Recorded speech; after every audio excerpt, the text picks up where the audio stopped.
Check, 1, 2, 3. Hello. Hi, Jane. How's it going? I heard it's a great day to fly. You heard that? I heard that too. That's weird. Actually, not so much here in my area. It is insanely windy. A lot of people are losing power. I haven't though, so that's nice. Not yet. Knock on wood. Hey, hello, hi everyone in chat. Welcome. Thank you for joining us. My name is Jane. I am the Senior Community Manager for Microsoft Flight Simulator, and I will be the student today. And next to me is our host and the person who puts together all these great PowerPoints and lessons, ForderLearnToFly. Hi, everybody. Great to be here. I'm going to go ahead and link you right there. So I'm very excited for today because I heard wind that we might be doing something a little new. A whole new airplane, Jane. How does that Whole sound? new airplane. Yeah. It makes me a little nervous, but I feel excited about it. I hope chat is also excited about it and ready to learn with me. They probably already know everything about it, but I'm ready to learn anyway when watching this later. Specifically, why don't we go ahead and announce the plane that we are All right. Shall we do that? Let's do it. flying today. Let's move over to this screen. I just want to have a look at this. Oh, there it is. There it is. The new airplane that we're going to fly. We're going to introduce this. We're going to introduce it very well, like in depth. And are you with us, Andrew?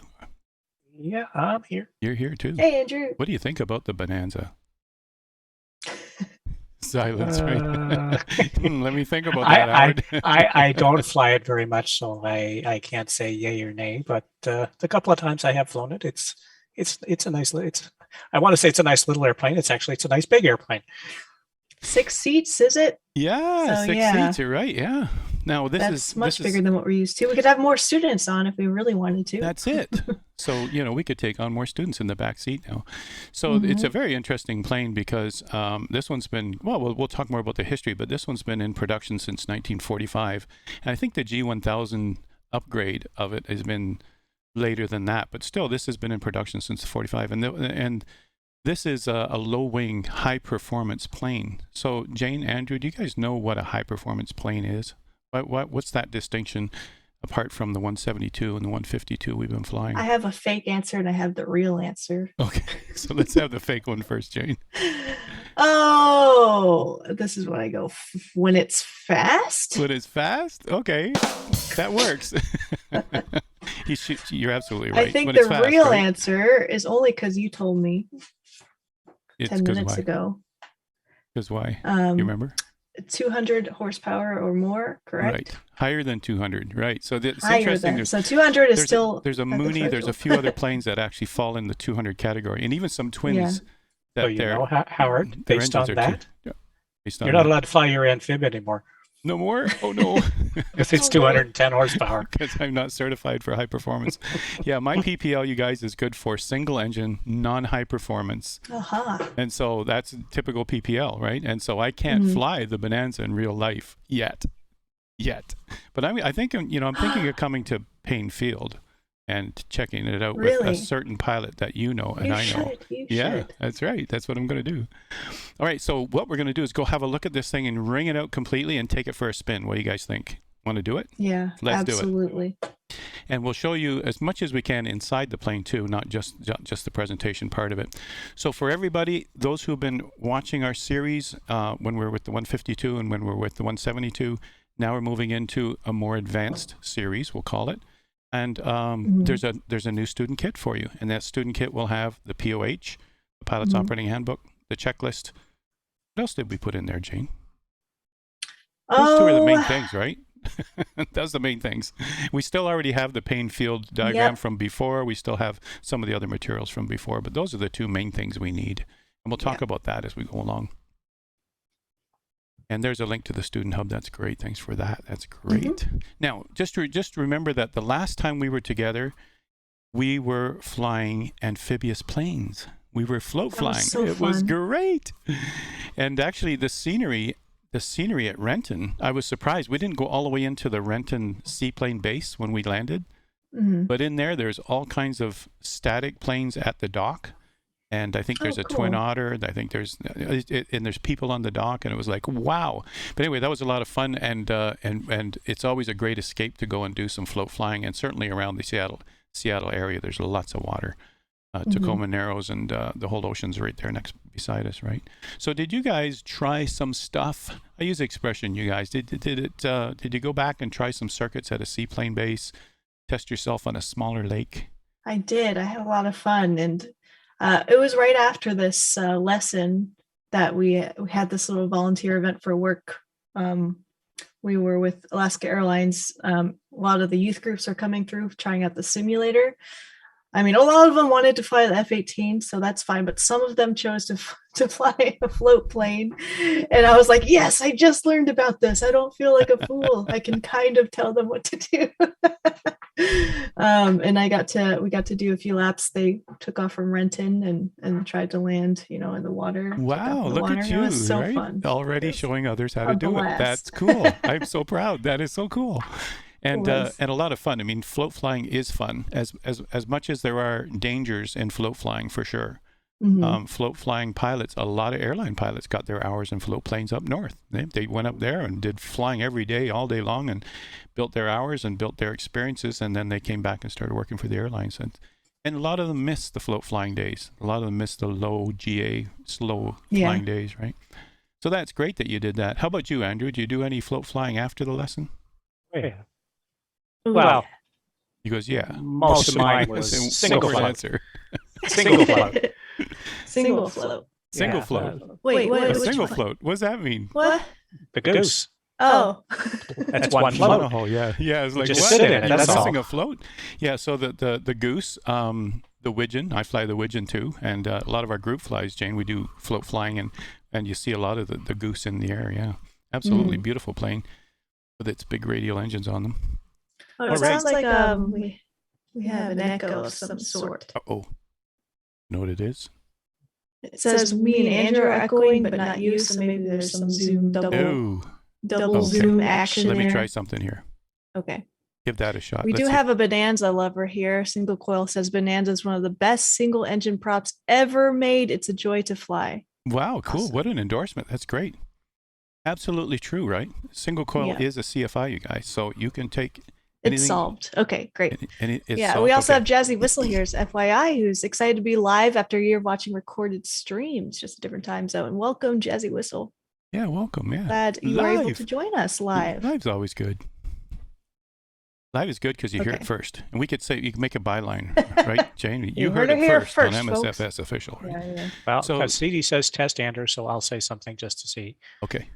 But I don't know how I'd be echoing. I have my Twitch muted completely, so the only Yeah. thing that's Yes. going out is Zoom. So So CDL will let us know how that sounds. But it's probably, you guys, it's probably the Zoom audio and my normal Go XLR audio is kind of putting it together, even though I can't hear it. All right. So hopefully that's solved. Yeah. We'll listen to what CDL says. Andrew's good now yep, too. Good. everything's good. Thanks, so. CD. And so today's lesson, you guys, here's the lesson plan in front of us, and you can see from this list what we're going to be doing. We got the idea that we're going to be flying a more powerful airplane. So let me just put this in perspective before we get rolling, just so that everybody's got an idea where we started. The 152, what was its cruise or maximum cruise or general cruise speed? How fast could we go in that thing? You guys remember all the way back, like a year and a half ago or so? Gosh. How fast Is could it we like even push a 152? Who can remember in Oh, chat? you mean like max speed? I'd say not normal cruise. cruise without wrecking the airplane, right? What would it be listed for? It was like Super tight is 176. 124. 124. 124. Okay. Who's feeding you that information, Jane? I'm just wondering if someone's prompting you in a text or something. Okay, so the Probably 152 my was notes. our slowest, right? Oh, it didn't even show. Oh, you guys, you see how she has lots of notes? That is important. I flipped a few pages back. All through ground school, all through flight school, you took a million notes and you always reference them. That's the way to do it. She's doing it right. Yes. So let me see. I don't think anyone got it. I think the 152 was somewhere around 107. What is it? You know, if you start on the starting screen. Did you ask 172 or 152? 152 to start. Oh, my 100 bad. 107 knots. All right, so you I were said it talking for about 172. Okay, so 172 you picked somewhere around 124 or something, right? Somewhere around there. 124 All is right. what I have. And now what could be the normal cruise speed of this one? And I think Bonanza. Super Thai is actually quoting the Bonanza, 176 knots. I mean, we're going to be able to just Oh zoom. man, And so that's awesome. I think in our test I flight, like that. Jane, because it happens so fast, we're not going to do a downwind and a downwind check right away because we got to learn how to do that. It's going to be Okay. already ready. We'll be ready to turn base long before we even finished our checks. So we got to go somewhere else and get. So I think because of that speed and because we're going to learn leaning of the engine, we're going to head up to Arlington. We'll go up to Arlington, maybe do a touch and go there, and then come back around and come into Payne. All right. So we'll do that just to give us enough time to get acquainted with the airplane, right? And this is first flight, you guys. So we're not going to learn everything in the plane, but we're going to still follow the checklist according to as we go. So this is introduction to the plane and its systems. And there's a lot more things to think about now.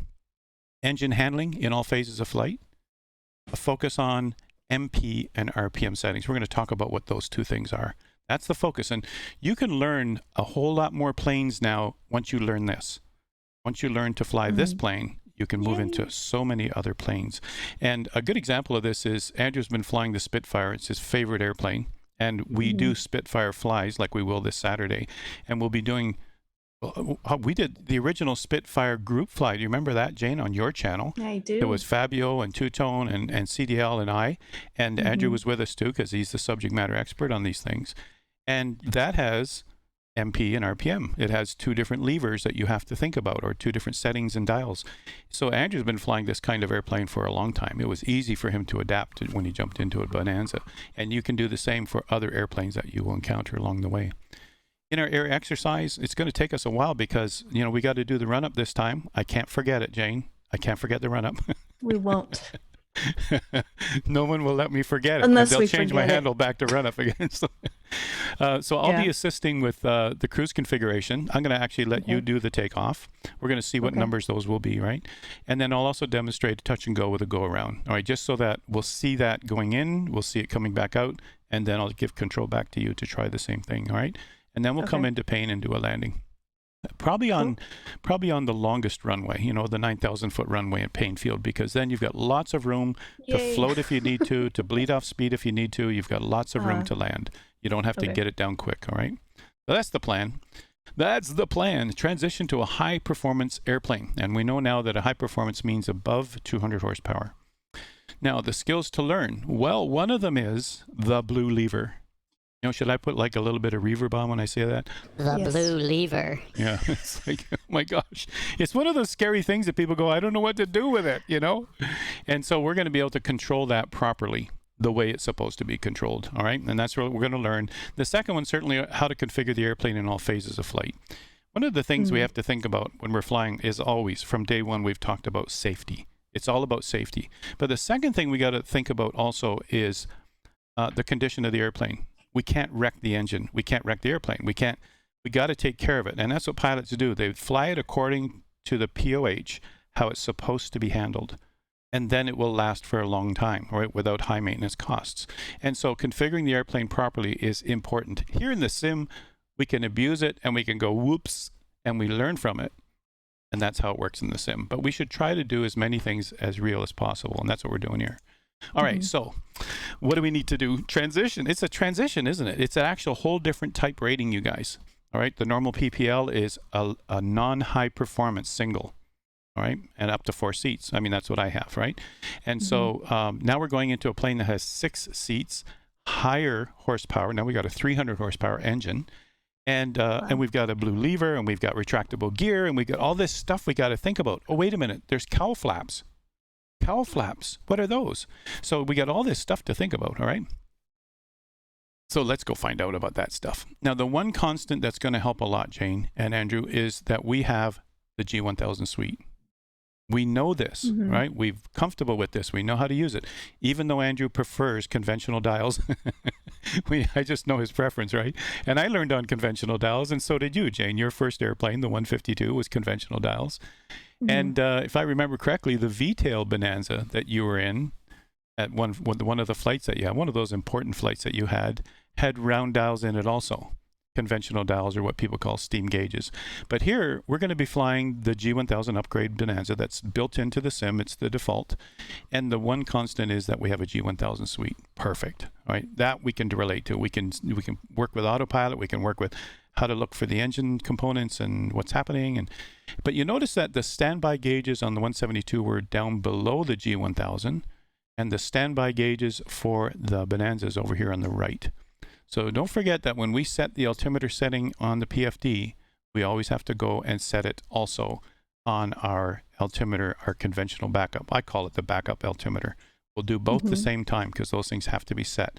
And quite often, even in a normal cruise, you might have to set your altimeter every time a new controller comes on. So every time you're handed off to another controller, it's another altimeter setting. Luckily for us, we're just flying over to the practice area to the east, up to the north, back to Payne. So we don't have to keep changing our altimeter setting, but that's an important part, of course, right? Faster cruise. And some of you in chat are thinking, faster cruise, right on. Finally, we got there. Yeah. So this is it. This is it, everybody. This is the one right here. And the paint hanger at Payne decided that they would help you, Jayne, by putting your call sign on this plane for us. That's nice of Isn't them. that nice of them to do that? No So panic, no yes. panic is there, you guys. We can still use that call sign again. Back to that one. All right. New things in the checklist. I mentioned retractable gear, higher altitudes. Now, it still isn't much higher.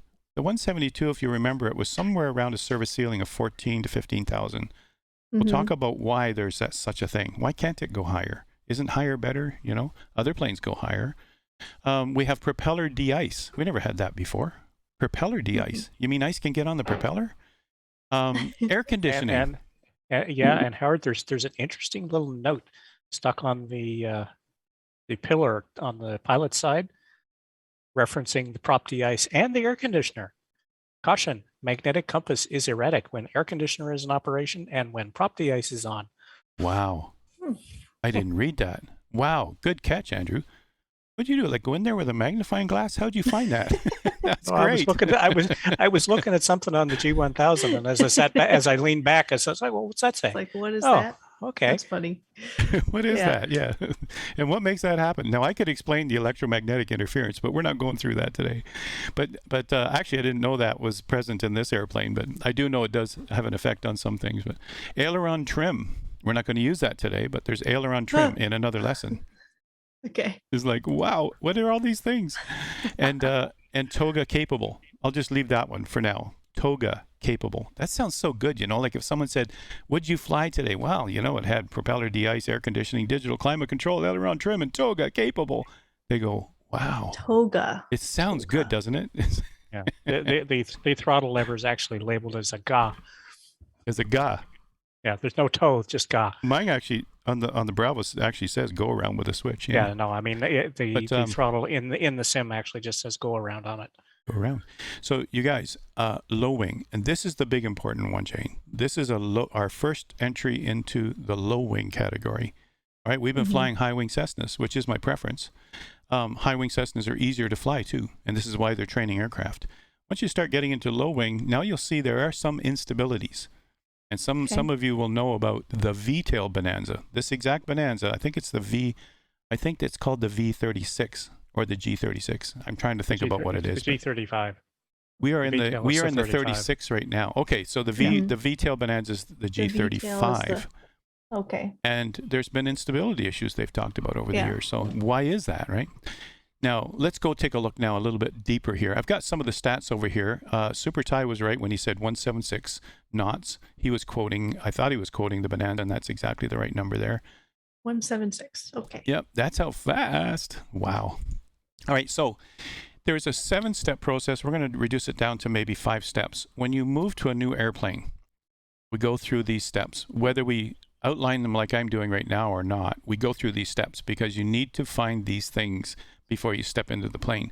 In a real flight school, they do not let you just jump into a plane and go, okay, let me show you a couple of things in here, and then we'll get going. You're going to get the POH first. You're going to get the checklist first. We're lucky enough to be able to go into the simulator first and try things in the simulator before you even step into a real plane, right? And so then you'll be more familiar where everything is. So let's talk about those main steps. The very first one is obtain the pilot's operating handbook. You guys have heard me say this forever, right? This is our reference material that we have to use because the manufacturers wrote this thing. The manufacturers know how to handle this plane. They know everything about it. They built this thing. So it has everything we need in there. If we are confused about an answer, we go to the POH, but make sure it's the right version. All right, this is model G36. Okay, perfect. All right, we're good. And in there, we'll find all kinds of stuff. I'm going to make reference to 2 or 3 sections as we go along, right? But these are all pretty much, they all are laid out to a standard. Jayne and Andrew, you both know this. We've talked about emergency procedures in section 3. What's in section 4? That's where we find all the normal stuff, all kinds of information about the airplane handling and other supplemental information about systems. They're all in the same kind of section numbers in most POHs now. If it just says airplane manual, it doesn't have to follow this format of these sections, but a POH does. I mean, it's a standard that they try to go with, and then you know where to look for stuff. So we're going to reference a couple of things in there. One of the things we really need, Jayne, is the run-up. It's not in our checklist. Now, our checklist is great. We got permission to use it from the fellow who made it, but I look in there and there's no run-up in there in the checklist. So we might have to add that in. But anyway, it is in the POH, and we'll go find that as we go in there, right? All right, so the second step is to learn the vital speeds, the V speeds. Now, V doesn't stand for vital, as we've had this discussion before, but these are the speeds we need to know. We're going to be taking off, what's the rotation speed? You can see here it says 73. What is best angle, best climb? I mean, these are the 3 main ones we need to worry about. There's cruise climb, when you're just going from one altitude to another. So all these things are there in the POH, and eventually we would learn these and know them. You're not always going to open the POH every time you're flying and put your head in the book, but it's got to be there handy all the time in the airplane. And we would be able to reference those as we go along. So all we need to remember, Jayne, and we'll look at the checklist because it's on our checklist too, is when we're taking off, what are we rotating at? What are we climbing out at? And then what are we cruising at? Now, when we get closer to an airport, what do we need to do? Flaps, cowl flaps, landing gear. I mean, we got a lot of stuff to do, and we're going to follow the checklist for that. But here, so far, is just the speeds. All right, so you can see in here in section 2-6, it's showing you, white strip, white triangle, green strip, yellow strip. I mean, these are the visuals you'll see when you glance at your airspeed indicator. Now, we're very lucky in the G1000 because it shows each of these speeds, and they will come up on our ticker tape. You'll see that in the vertical speed indicator. And you'll be able to see those things as we encounter them. So it makes it really easy for us to do. But they're there for us to see. Now, this first one, for some reason I keep losing my cursor. Here we go. This first one here is in section 4 that I've got highlighted. And this one here is talking about the airspeed indicator display and the colors that are there. All right. And this one just found in section 2-6. 2.6. Awesome. Okay.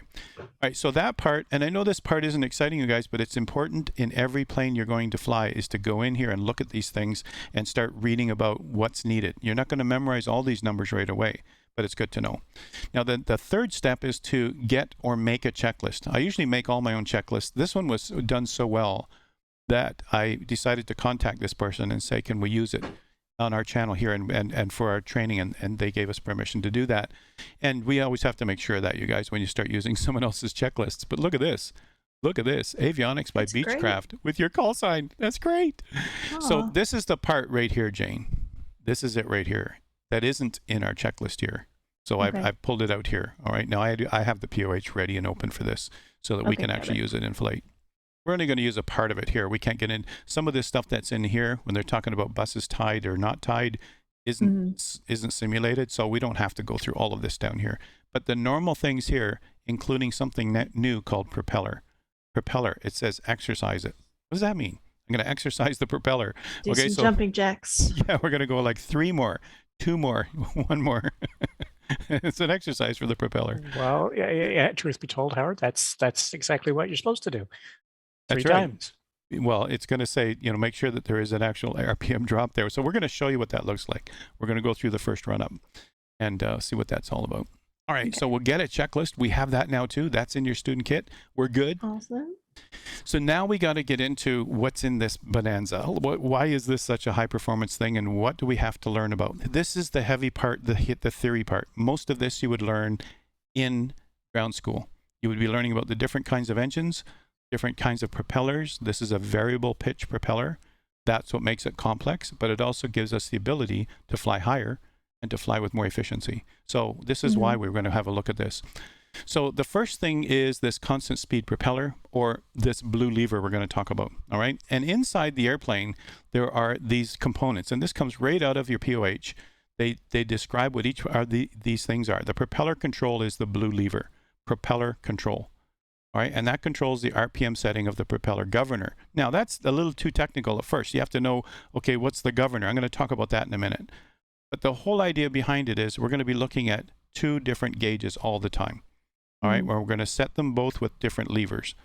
And after a while, we'll get used to it, because I'm going to give us some memory aids to help us understand how easy it is to fly with that blue lever and why do we need it. All right, so let's go see what that's all about. I've left some of this information in this presentation, so those of you who have the PDF afterwards can still go over it and see it. So we're not going to read everything to you, but we're going to learn it as we go along right inside the airplane. All right, now let's just talk about a fixed pitch wing. All right, I want to talk about this because I'm going to use this as the analogy as we move towards the fixed pitch propeller and then the variable pitch propeller. So keep in mind, you guys, there's three parts here. The first one is I'm just talking about the wing of the airplane. All right, all the airplanes we're flying, the wing is fixed pitch. Now, we do have flaps and other things to change the shape of the wing when we're coming in for landing, as we know. But here, with just the fixed wing as we're going along, here we are accelerating towards takeoff, and you notice we do the rotate. There we are rotating about the wheel. That's what rotate means. And the wing is now changing its pitch. Its pitch is now a different angle. And now the air is now being deflected under that wing, and it's going to help us with our lift. We have enough speed to create lift. And that's what's happening. Now, we're taking a bigger bite out of the oncoming air. We got more air coming at us. We're going really fast now. We got a lot of air coming at us, and we can actually take a bigger bite of that air and take off the runway. So this idea of changing the pitch to grab a bigger chunk of the air is very important when we start looking at variable pitch propellers. All right, and so propellers are just another airfoil. Let me just talk about that for a minute, and then we'll go practically into the airplane just to see what we mean by that. But when we take a look at a fixed pitch in a propeller, like in the 172, this one's made out of wood, but you know, it could be made out of carbon composites. It could have a leading edge metal or leading edge anti-ice, de-ice. But the point is that it's got a pitch that's already carved into it, already made into it, and you can't change that pitch. You can see right here, it's a solid chunk of wood. So that pitch does not change. Now this propeller has been made for the most common thing you would do for the most amount of hours, and that is cruise in long flights.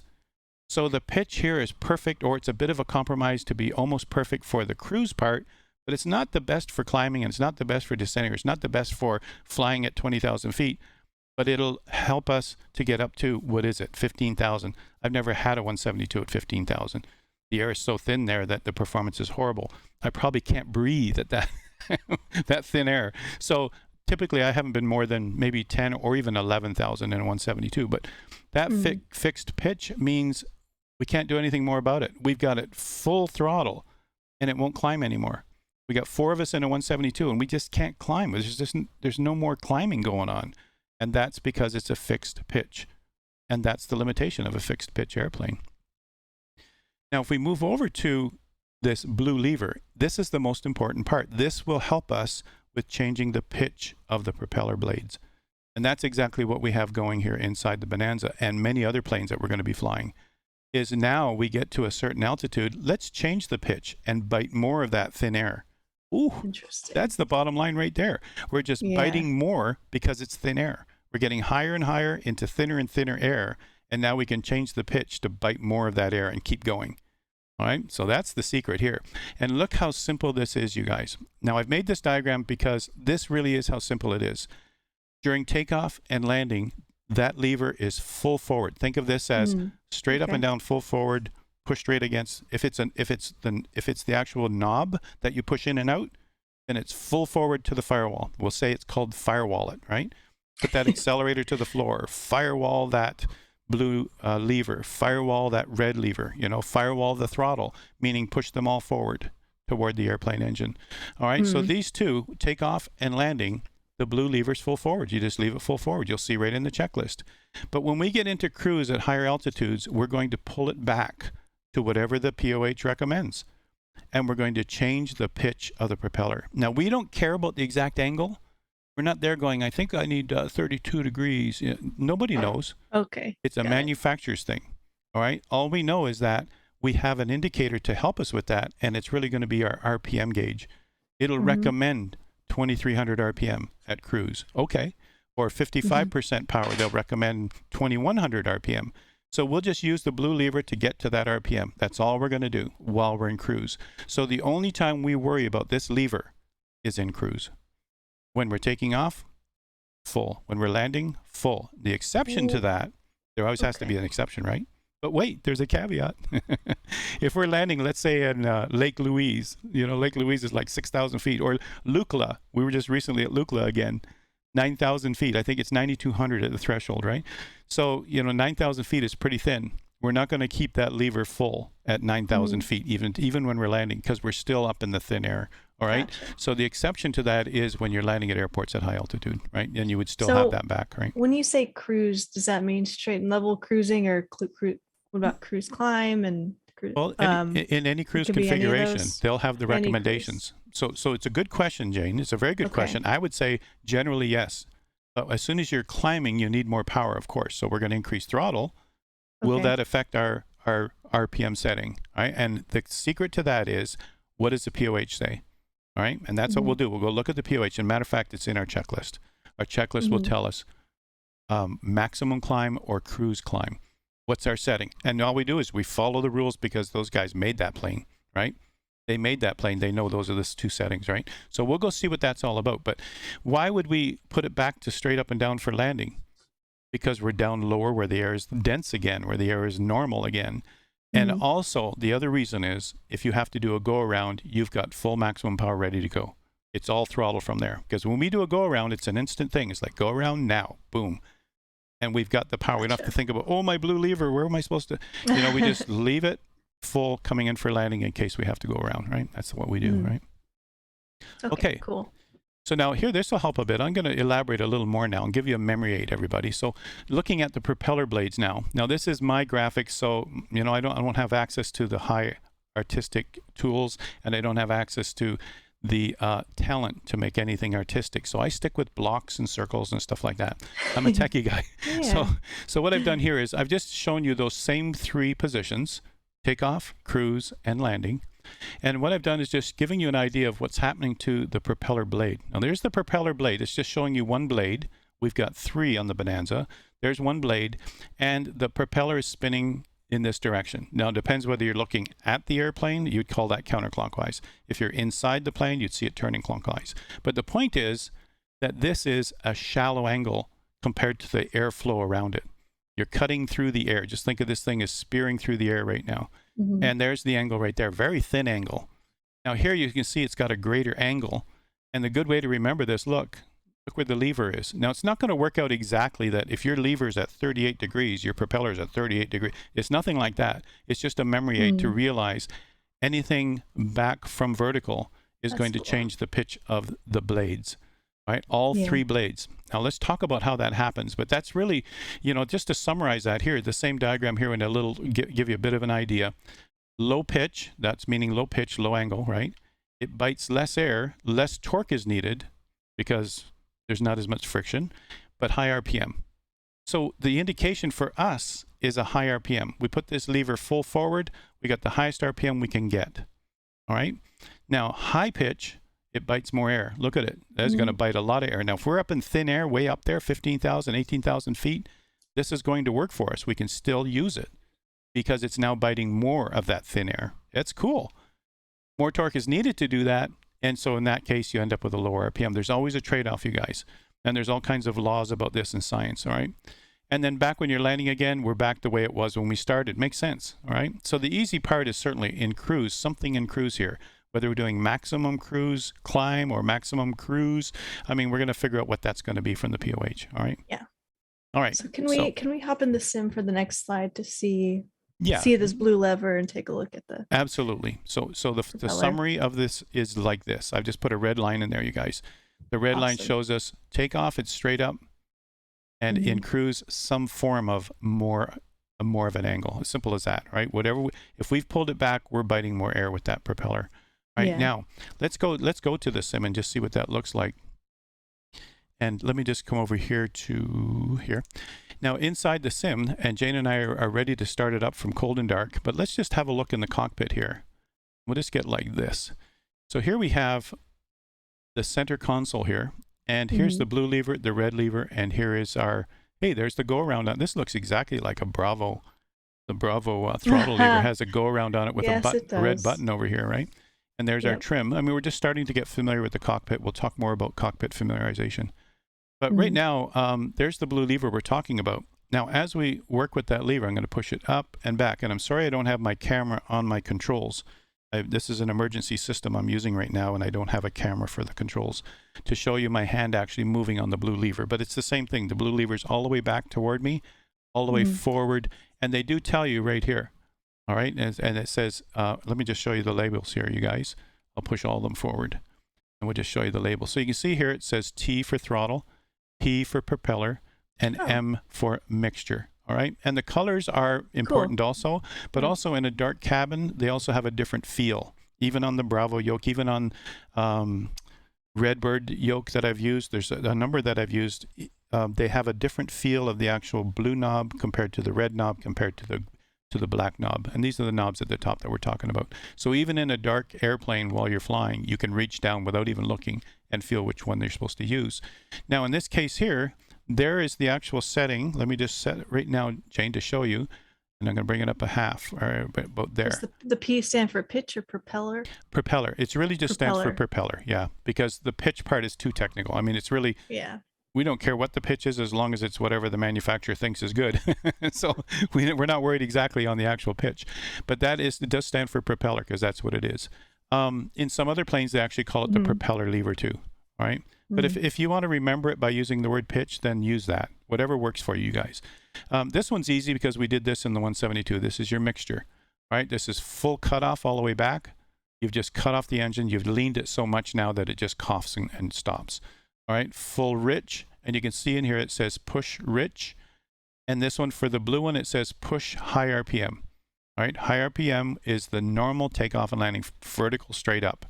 Okay, so there's our normal setting. Right now is our normal setting to start the airplane, and then when we take off, we're going to be increasing power like this. And there's our setting on takeoff. Look, on takeoff, all three, and I can put my hand on all three of those levers right now, and put my hand on there and leave them on there while I'm taking off. One hand's on the yoke so that I can adjust as I go along. Both feet are on rudders, and my right hand is on these three levers, right, to make sure they stay there. Even if there's vibration, they're not going to vibrate away from that position. All right, and it's common practice. First 500 feet, you always keep your hand at least on the throttle, all right, when you take off and you land. Question. Okay, yeah. I see on the throttle there it says go around. Why does it have that terminology right on it? Isn't that fascinating? Right there, she's talking about go around. And if you look around on this side of it, there should be a little button right there. See that little button? Mine isn't mapped right now from my Bravo, but that is, this is for pulling up and going around. This is for a go around, a balk landing when you're not going to land. Oh, that's a great feature. We're not using it today, so we'll do a manual. We'll do a manual go around. We'll learn about that. So does it reset like? Well, that's a good question. We're going to learn more about it. I don't want you to dwell on it right now. We got a lot more to learn, all right? So I want to hold off.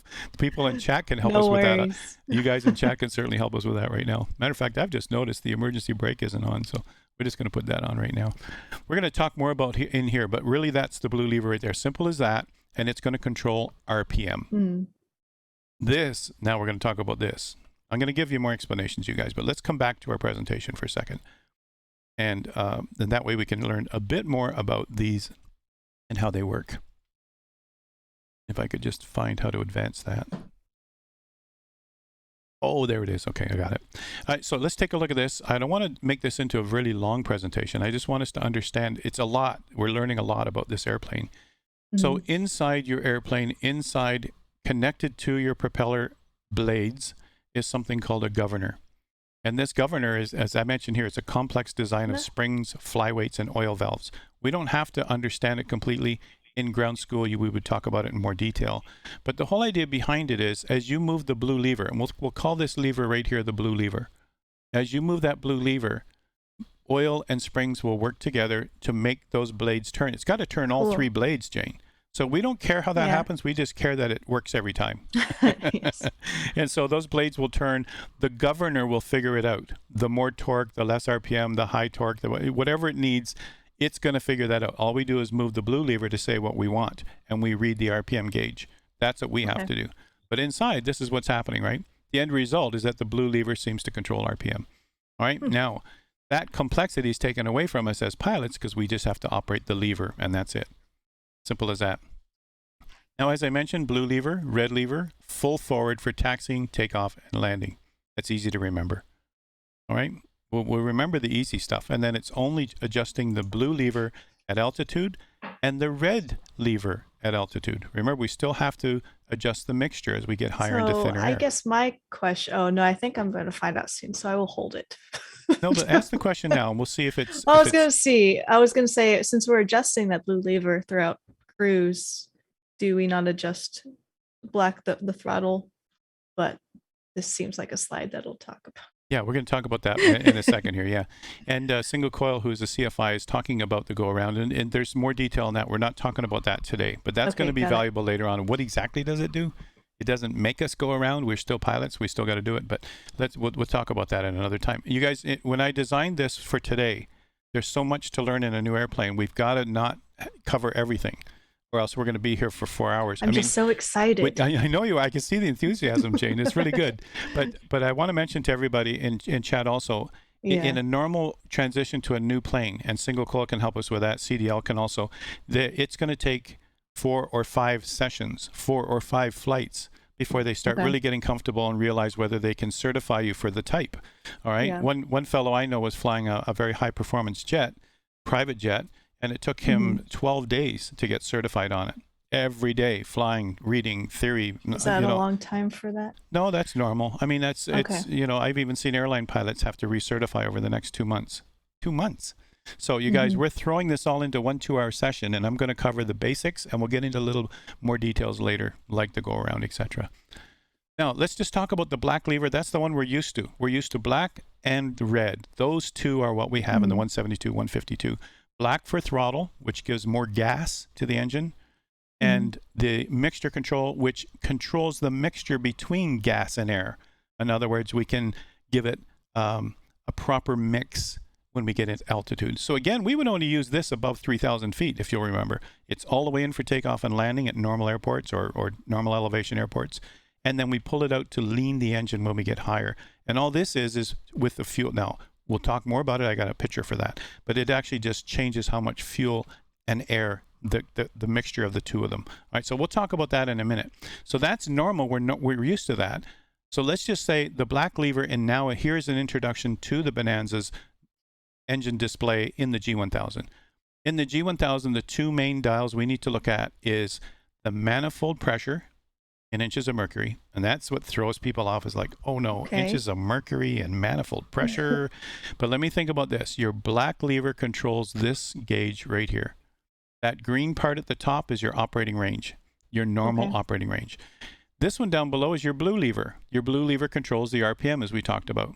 All right, and those are the 2 we have to think about, and we're going to set those for every phase of flight. These 2 we're always going to reference. That's why they're big in front of our face. All right, the rest is normal things we're used to. Gallons per hour. In some planes, there's cylinder head temperature, but we won't worry about that at the moment. Again, that's a complexity that maybe in another lesson if people are interested. Oil temperature has to be in the green. Oil pressure has to be in the green. Electrical, when we do flaps or pitot heat or all of those things that draw power, we want to see some kind of indication here without getting into yellow. And voltage too. But here's a really important one at the bottom, fuel quantity. Fuel quantity.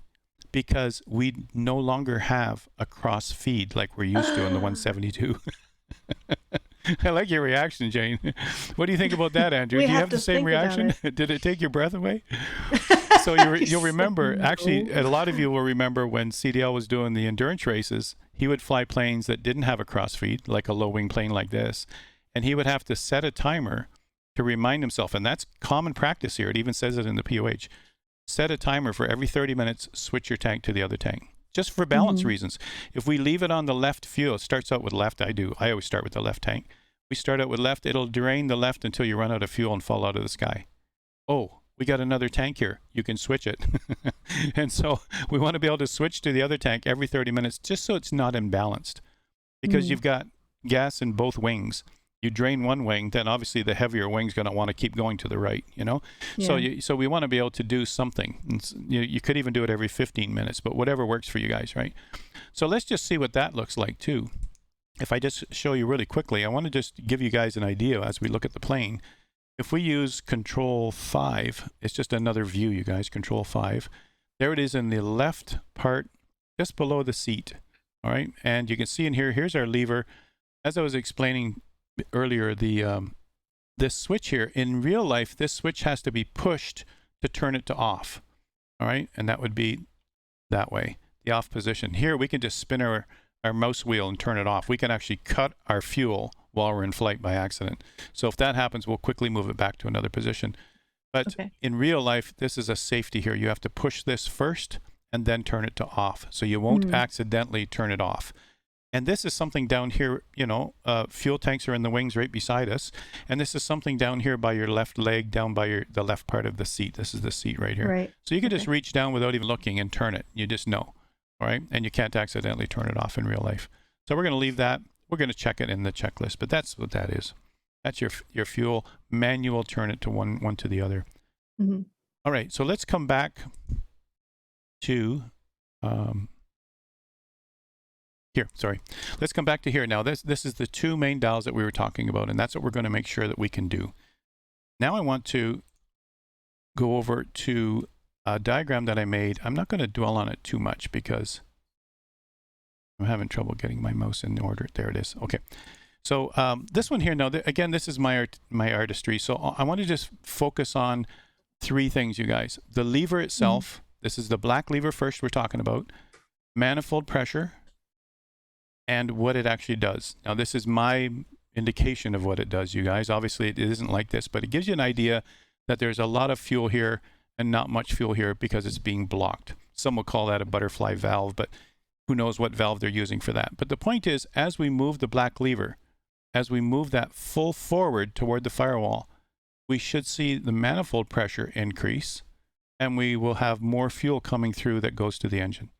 It's as simple as that. And this is the only gauge we've got to tell what this is. But this is something that's very confusing to a lot of people because they're using what's called manifold pressure. First of all, most people don't know what a manifold is and what's this pressure and what's it for, all right? So let me just explain something. I fix all my own cars. So manifolds are, you know, you have an exhaust manifold, you have an intake manifold.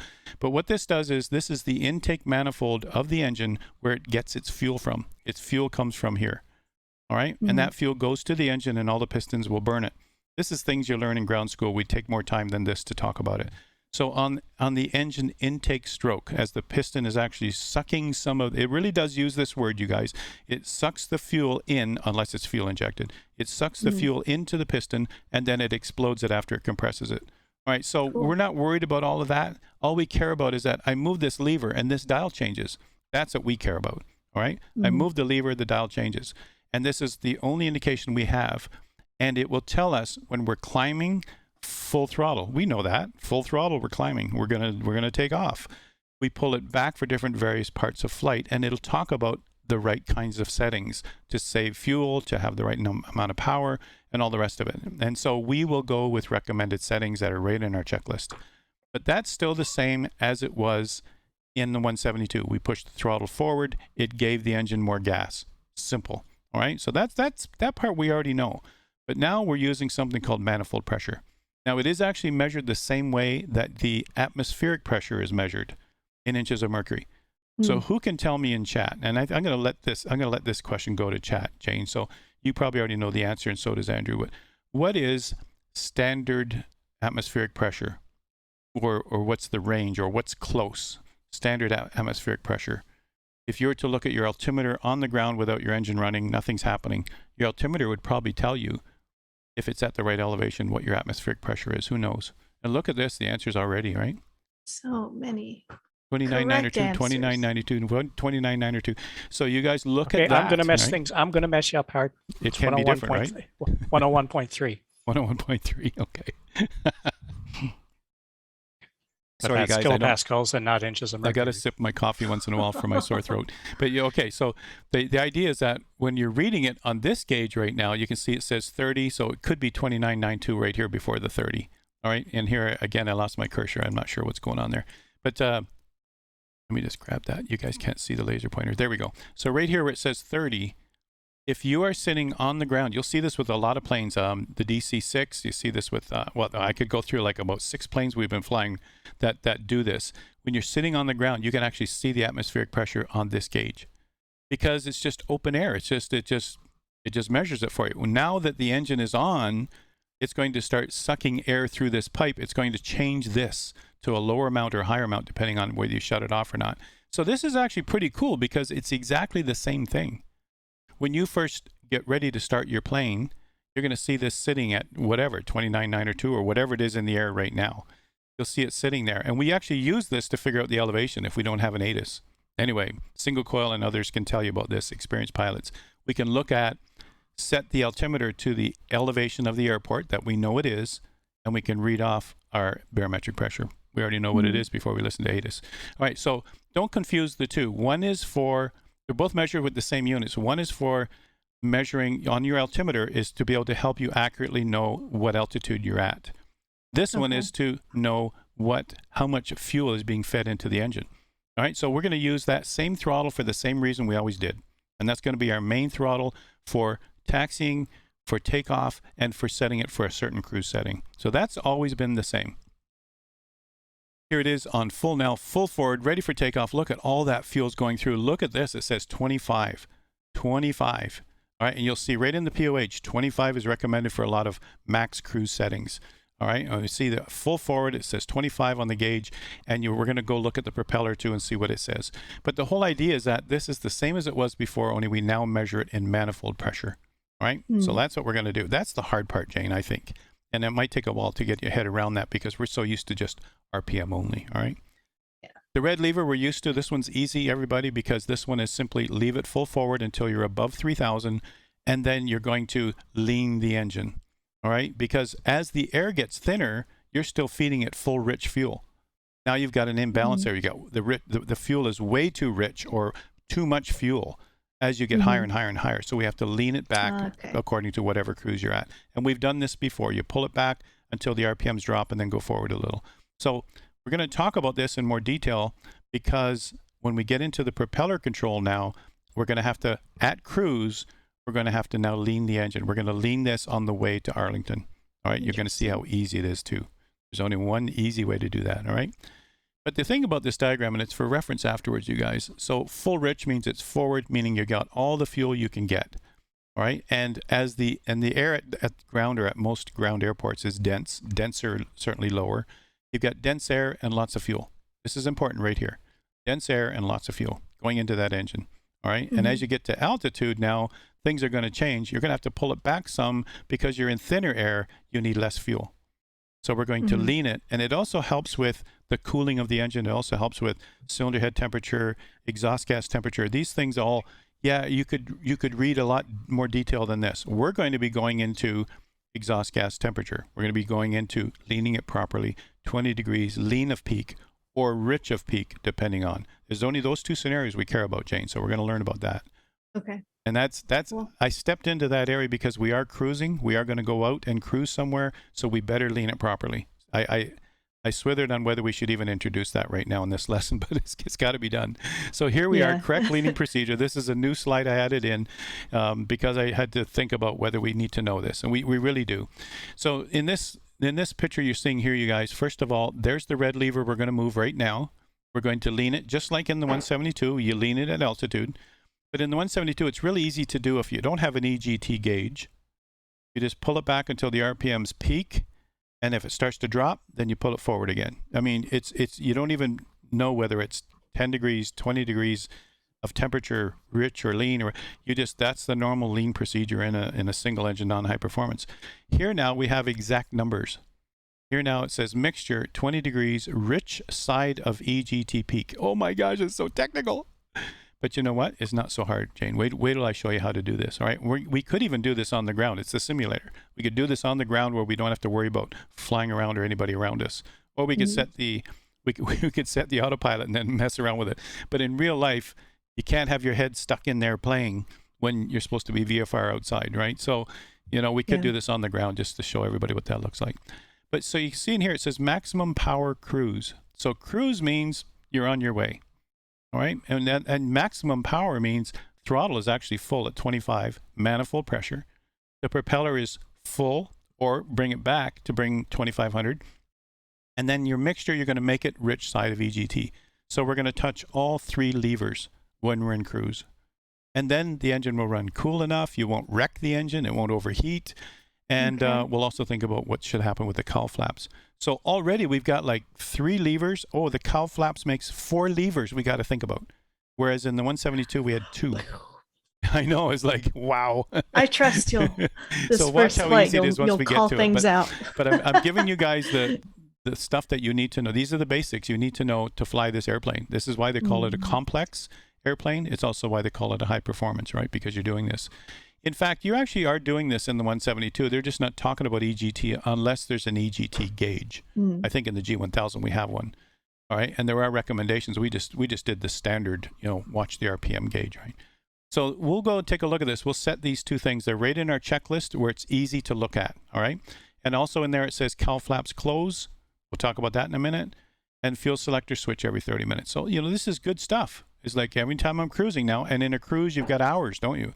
So once you're set for cruise or your autopilot's already on cruise, we can go in and start really fine-tuning this. All right. And then once we set that, we don't have to touch it really. We'll check it now and then, make sure it's still the same numbers, but there's nothing more to do. So let's go see how to do that. It's real cool in the sim to see that in action. Here they actually have the explanation in page 4-29 of your POH on what to do to make it rich of peak, what to do to make it lean of peak.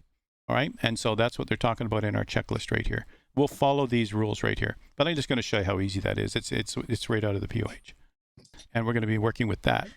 Yeah. Now take a look over here. You see it says 1135. This is your EGT. This is your exhaust gas temperature. For most people, that's way too technical. It's like, I don't care about the exhaust gas out of the airplane. I know, but the point is that you want this thing. You're going to run for hours at cruise. And you don't want to burn the cylinder heads. You don't want to burn out this engine. You don't want to have an engine failure in real life. So you need to know this in real life. We're getting a taste of it here in the sim. All right. So we're going to do this. It's going to be easy. And it's actually very entertaining to see this graphic happen. All right. We're not going to worry about CHT for now. We're just going to set EGT and we'll see how that goes.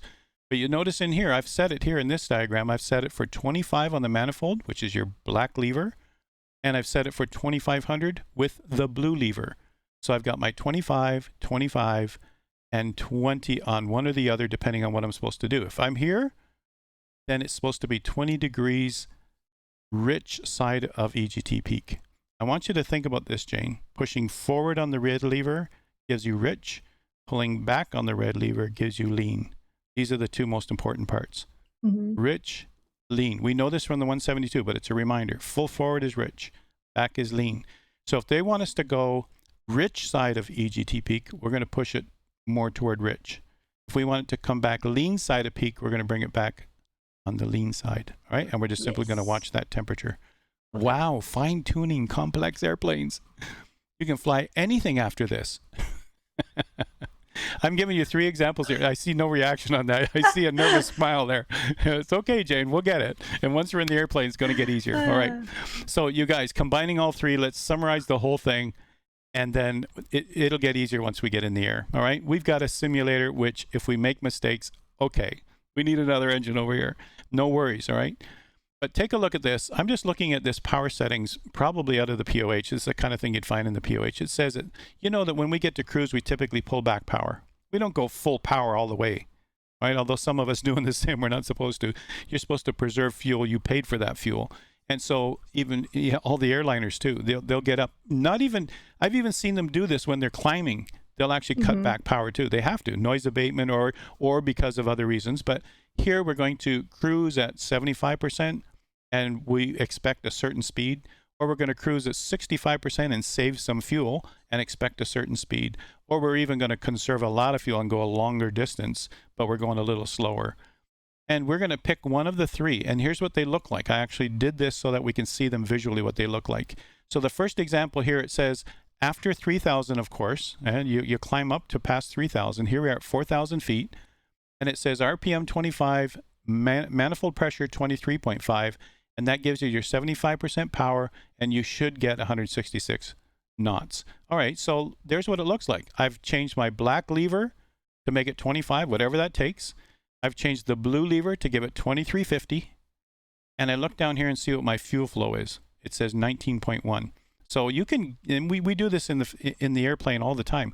At 19 gallons per hour, I'm moving at 166 knots. And you can calculate how much fuel, how far will you go. All right, so I'm saying, that's a little too much fuel and it's expensive. I'm going to go over here to 65% power, and I'm going to play with these levers again. And this is experimentation. Take it up in the air. Let's try these things, all right? And so at 65% power, it says make sure your RPM's at 23, manifold pressure 22.9. All right, so RPM 23, manifold pressure 2.9. RPM 23, oh, sorry, right here. 22.9, well, it's close. It's like, it's so delicate in there. It's close enough to 23. And you notice what it is here, you guys. This is almost like a 23, 23, and you're going to change this to a 20 afterwards. But anyway, we'll talk about that in a minute. But anyway, 23, 23.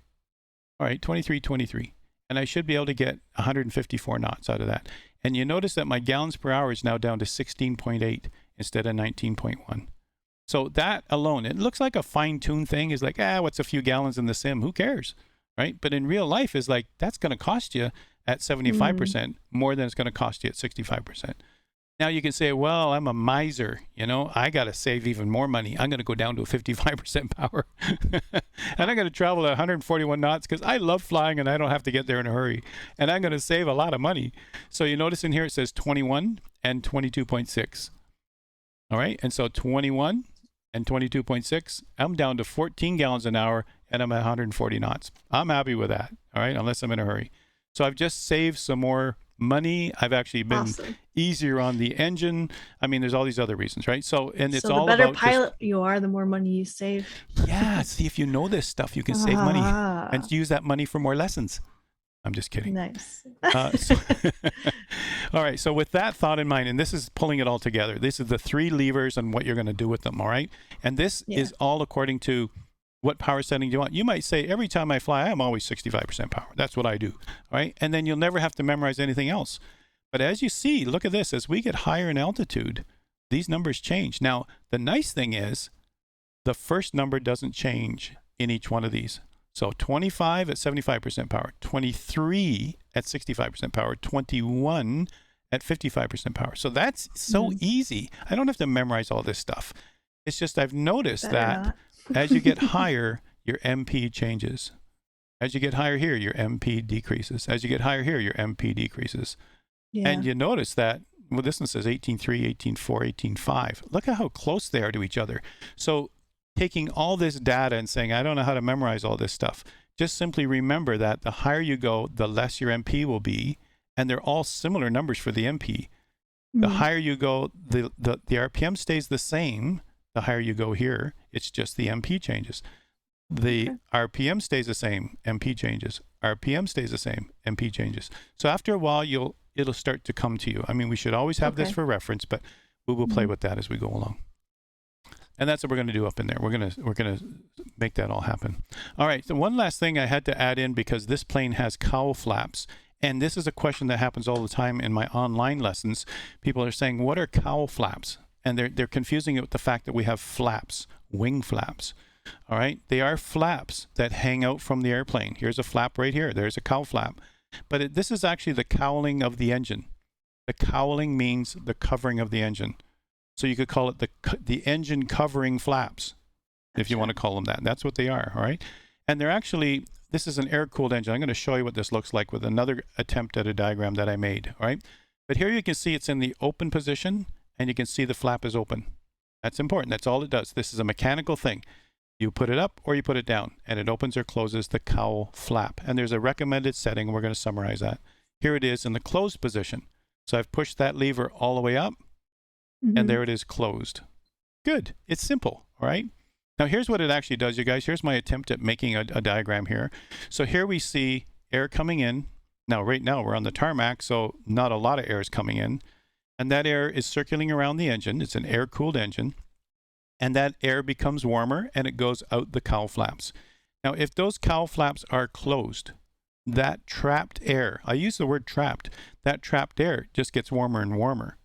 All right, so where do we need it to be warmer? And so how about this? When we are descending and landing, we have the lowest RPM. We reduce RPMs to descend. We reduce RPMs on landing. We even go to idle when we hit the threshold. All right, so the lowest RPM settings, you have the risk of shock cooling your engine. Again, this is a more complexity than a lot of people care about even.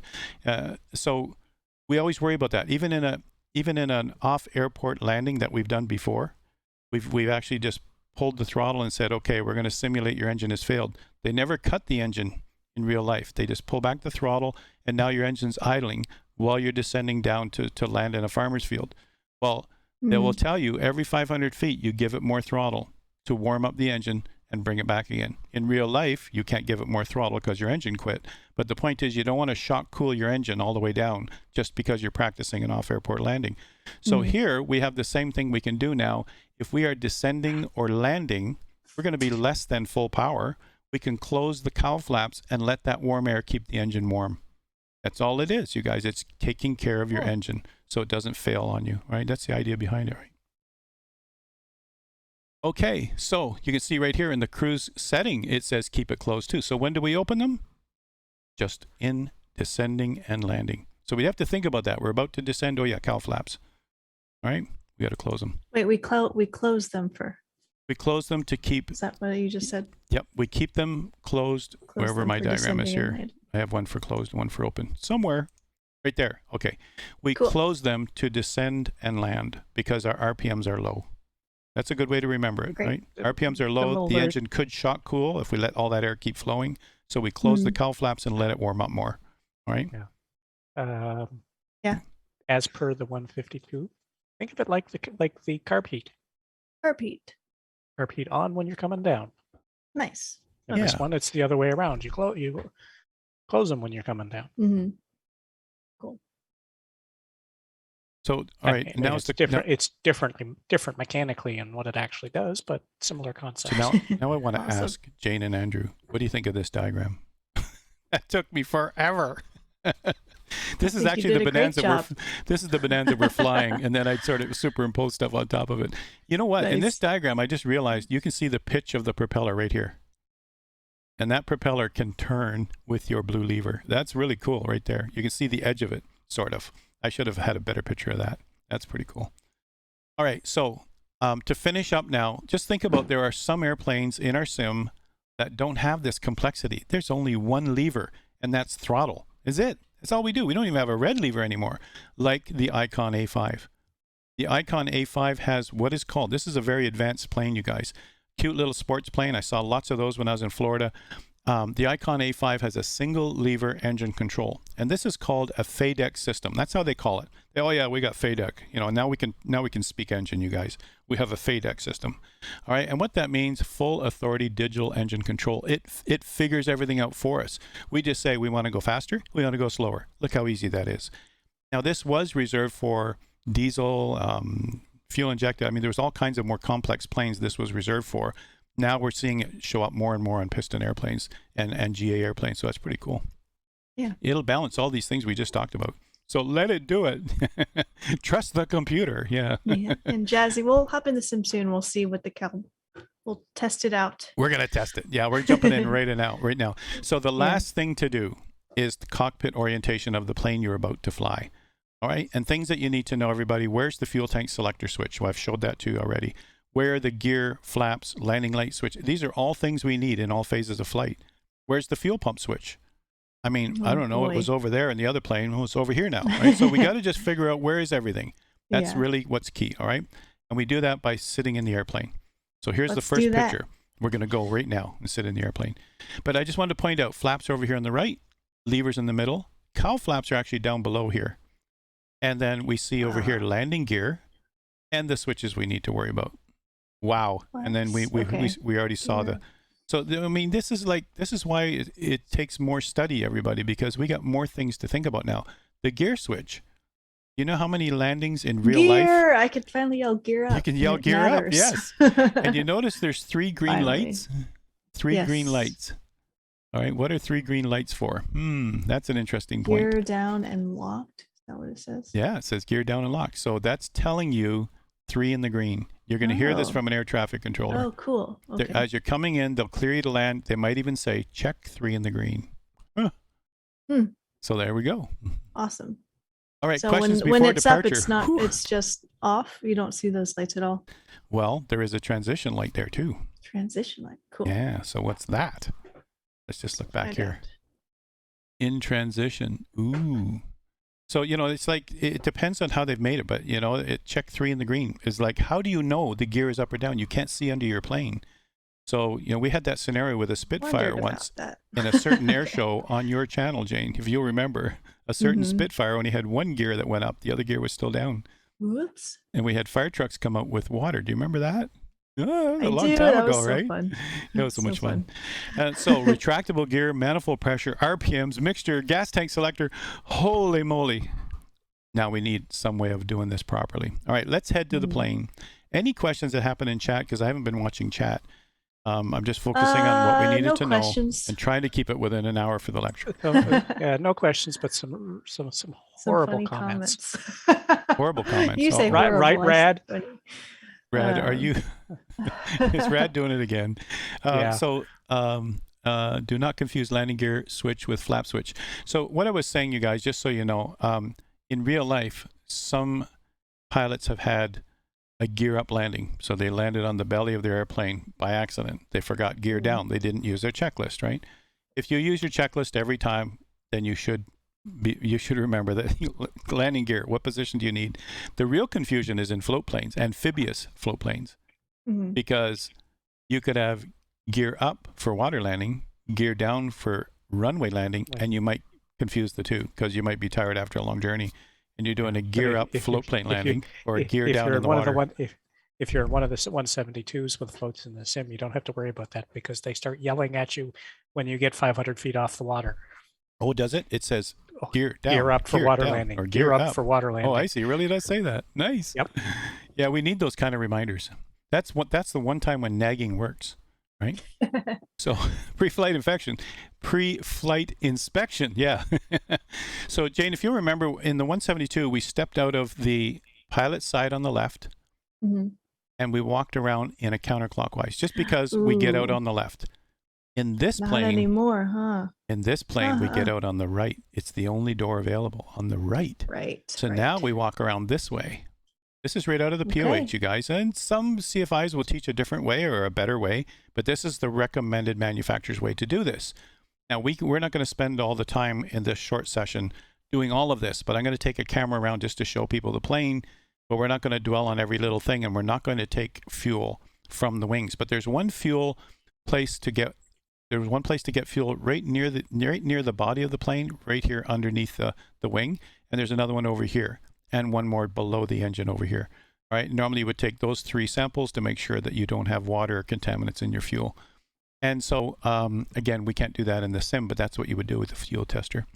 You're checking lights. You're checking that no pieces are flapping. You're checking that everything's in place. Hinges are good.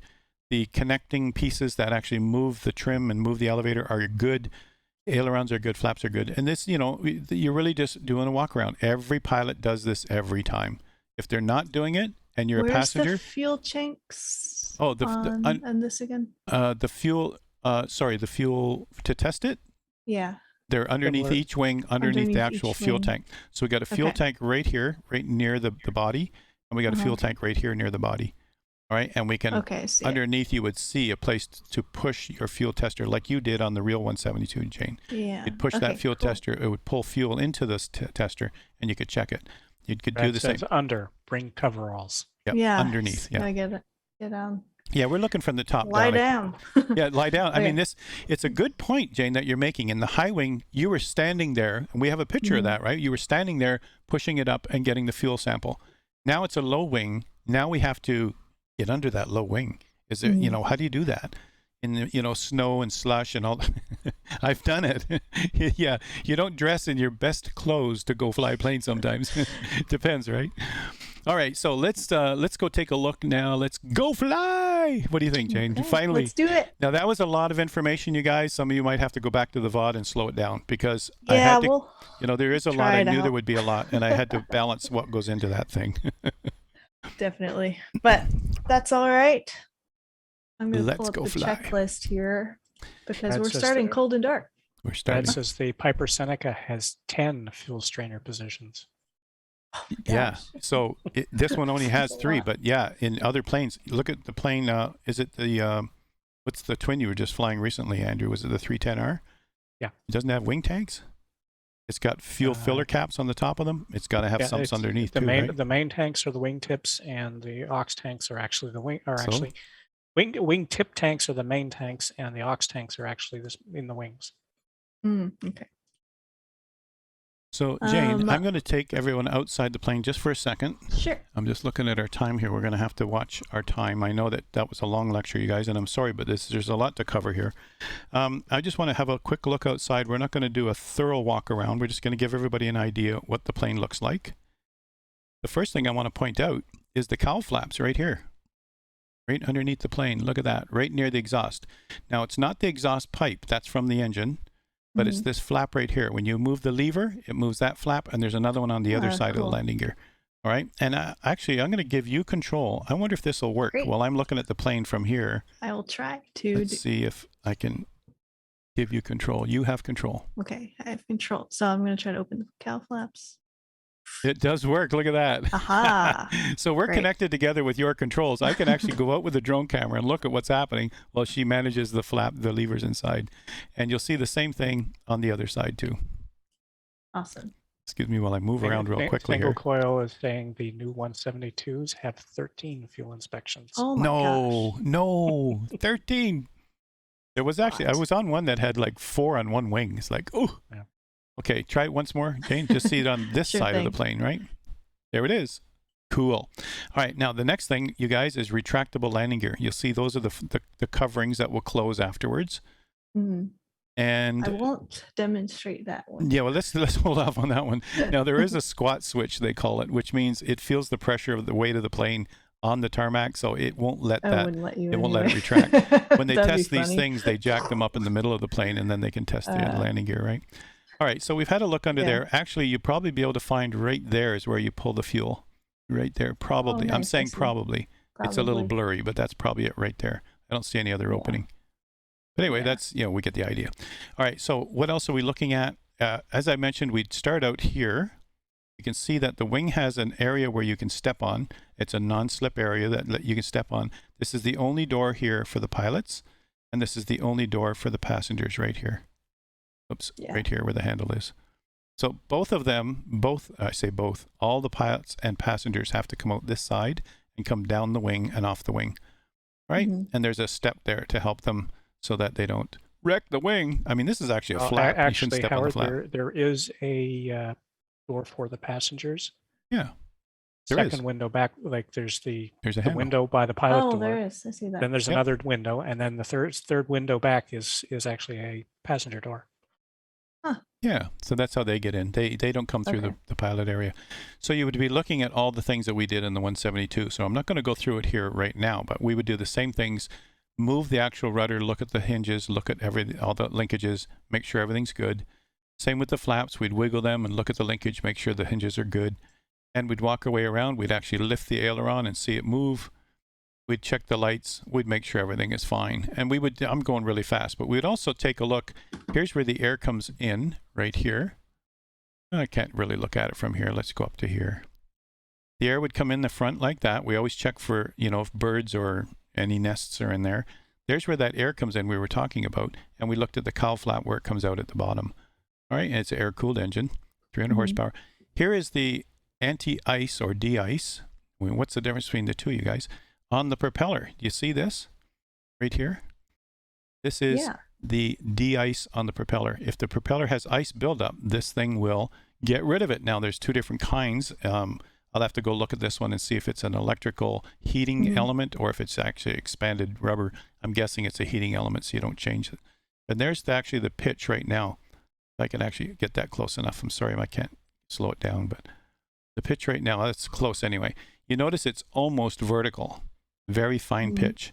What we can't show you is I can't move the blue lever and watch this thing change, but this thing would change as we get up in altitude. There's your variable pitch. Awesome. And that governor and the oil in the governor will change all 3 blades at the same time while it's turning, which is pretty cool.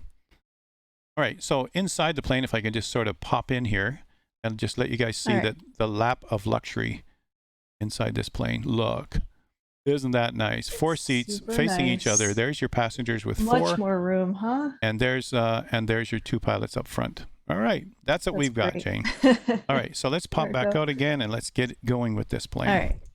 I'll go ahead and do the engine start checklist. I think I do have control. So I'll start that. You have Parking control. brake set.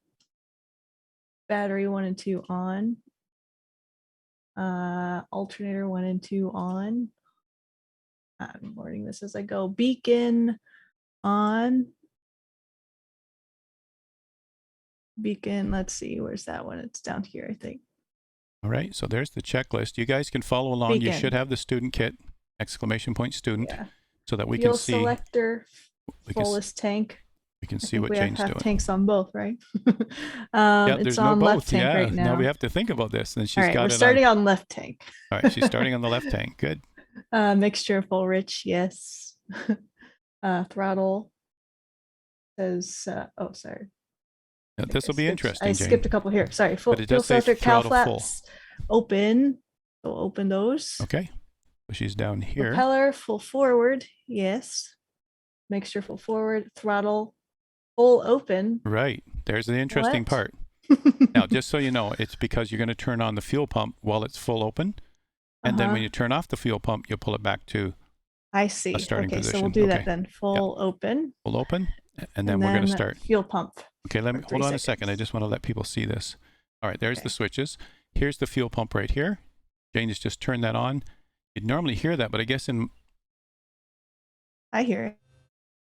there it is. There it is, and now it's off. And now it's off. She's pulling back the throttle, back to where it should be. I didn't have my volume up on the sim. Here's the parking brake. There's the throttle set. She came all the way back and then up a bit. And we'll see when it's running. We're going to be around 1,000 RPM. I also want to mention, Jayne, which is not in the checklist, this trim wheel, and I'm going to set that for you. I should be able to have control of that.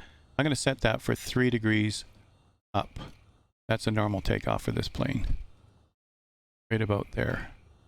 And then we don't have to adjust that when we're at. It's not in our checklist, but I had to look in the POH for this one. 3 degrees in the up position. All right. All right, continue on. Where were you at? I think you changed throttle after.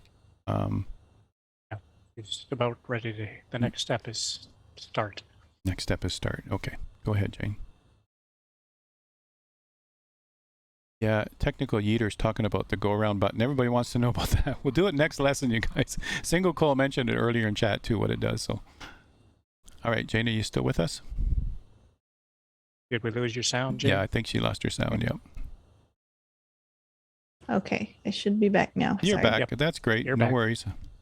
Okay, I am on magneto start switch, which I don't know if I'm doing right because I keep switching to it. Didn't seem to want to go to start. Okay, and how about it now?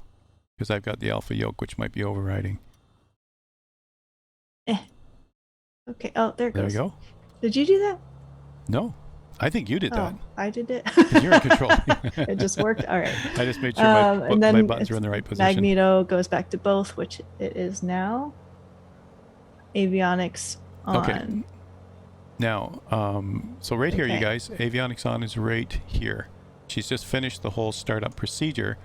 All right. And so now we're going to move over to before taxi. All right. Now we're not worrying about radio communications. Again, Jayne has called the airport and they've cleared it. So we can just do what we want. We don't have to talk to anybody. So let me just, and I'm just kidding you guys, just so you know. So let me just mention that we're going to be somewhere around 1,000 RPM, which we are. And that's what they meant.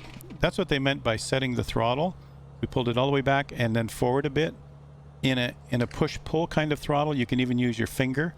you're holding the knob and you push it forward till your finger hits the firewall, and then that's usually a good setting. Once it's running, you can adjust it for the 1,000 on the RPM, all right? And we're All just right, flight using throttle control. so far, right? Yes, flight controls. So we're gonna do Okay, flight controls. ailerons. Now, you watch out your window while I just show everybody what you're doing from my sounds window, good. okay?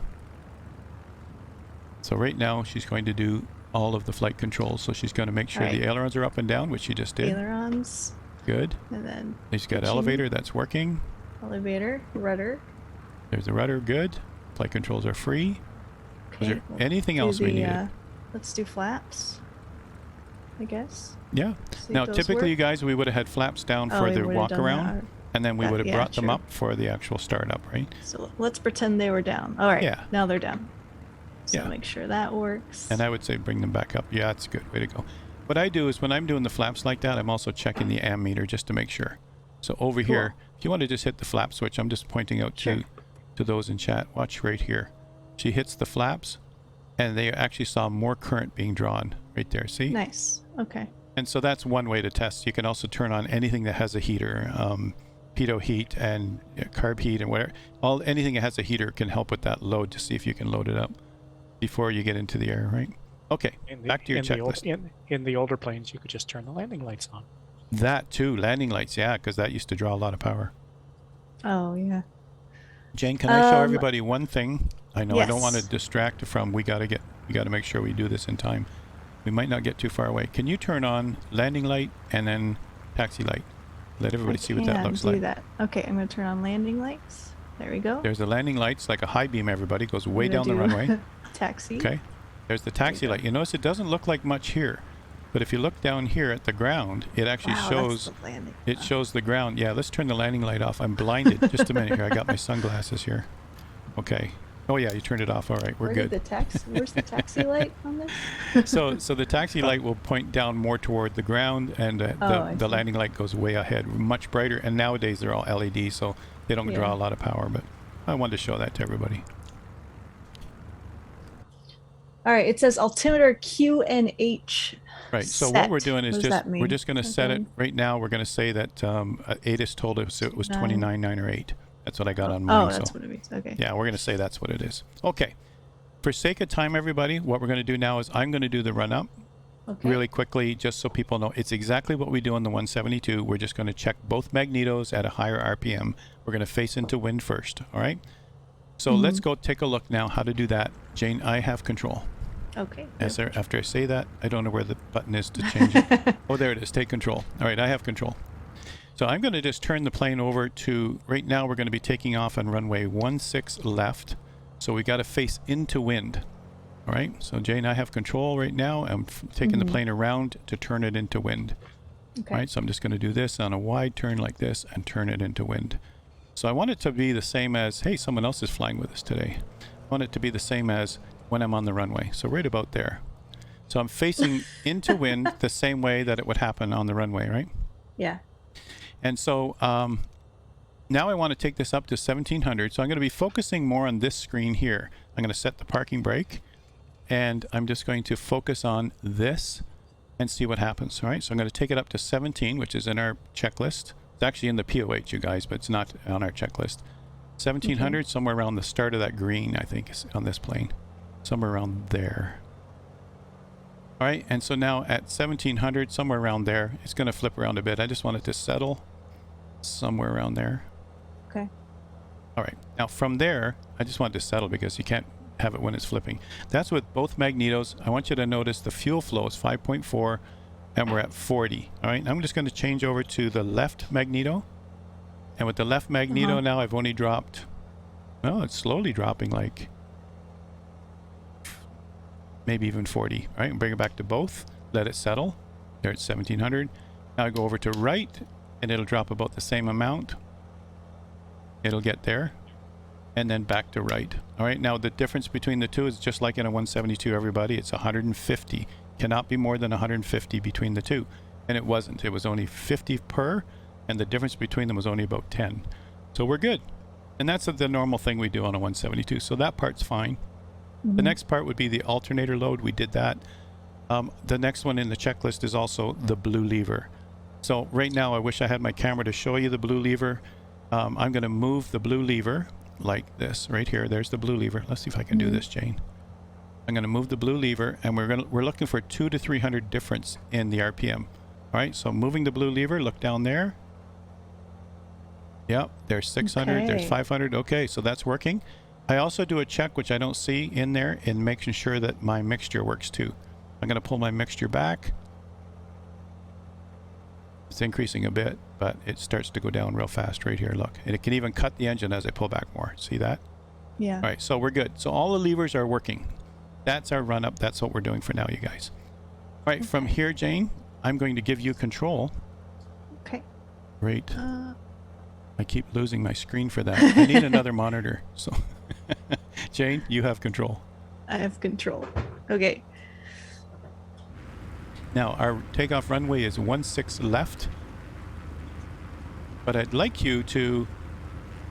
You're going to turn it to the right here and just follow this line that's behind us. But I'd like you to go in that direction where you're headed. You could go right by Gary right now. Just go straight ahead.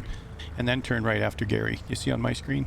Oh, And then I do. I want you to go. Yeah. I want you to taxi down to Fox 3, cross the runway to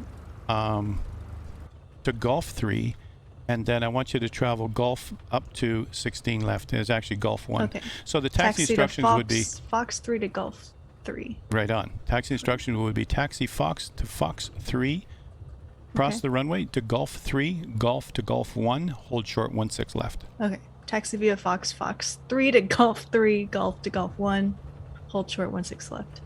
Wonder if I have Where is an airport that? diagram. Let's see where that is. So just so you know, it's just down to the left of the airplane, Left, the okay. first taxiway that'll cross right across the runway. Got There's it. really only 3 crossing taxiways on this runway. And you're going across the middle one. And I got a view of it on my screen here, just down here. Now, I don't know if the airport markings are right here in the sim with the scenery that I have installed, but it should show you the actual taxiway markings. So we're just going down here. And that's Fox 3 right there in front of us with the red marker there. We're going to cross the runway. I'm going to look left and right for you, but so far I see nothing coming in from that direction. And then when we turn toward the runway, I'll look the other direction. Normally, I'm guessing you'd stop before this yellow line and look around. Well, you've been given a taxi clearance, but you're right. You've been given a taxi clearance to cross the runway. It might even tell you to hold short here, but it said cross the runway. So I'm just looking anyway because you never know, right? True. Nothing coming the other direction either. Okay. Right, now she's moving over to Golf 3. She's going to travel. Turn right. She's going to travel up towards Golf 1. So she's going to travel on Golf. I mean, let's see how she's doing on the run on the taxiway, you guys. Look at this. Trying. A little to the left. Yeah, probably. and you'll find it's a new plane, so you'll find it. You'll want that Where yellow line is the coming center down here? right through your PFD. Try to Okay. bring it right through your PFD, Jane. And you'll probably find that'll be a good alignment. We'll check from outside. We're not looking for perfection right now. We're just looking for us to stay safe and get comfortable with the plane. There we go. Nice. That's looking great. This is Jane doing this, you guys. All right, taxiing that's to a Golf really- 1. Yep, that's a really good taxi speed. It's not too fast. It's almost to the point of too fast, but you've got a good speed there. And you're just doing this with just the black lever, you guys. She's just increasing the black lever or not. The blue lever's full, the red lever's full. She's taxiing. All right? There's Golf 2. One more. And then there's one up at the end. Yep. Look at you. You're familiar. I mean, we made sure you were at a familiar airport so you can focus on the airplane. True. All right. And We are everything gonna looks in the hold green, short Jane. Here.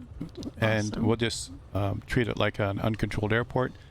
And we'll just say November 09er for November 1 Charlie, taking off runway 16 left for north turnout.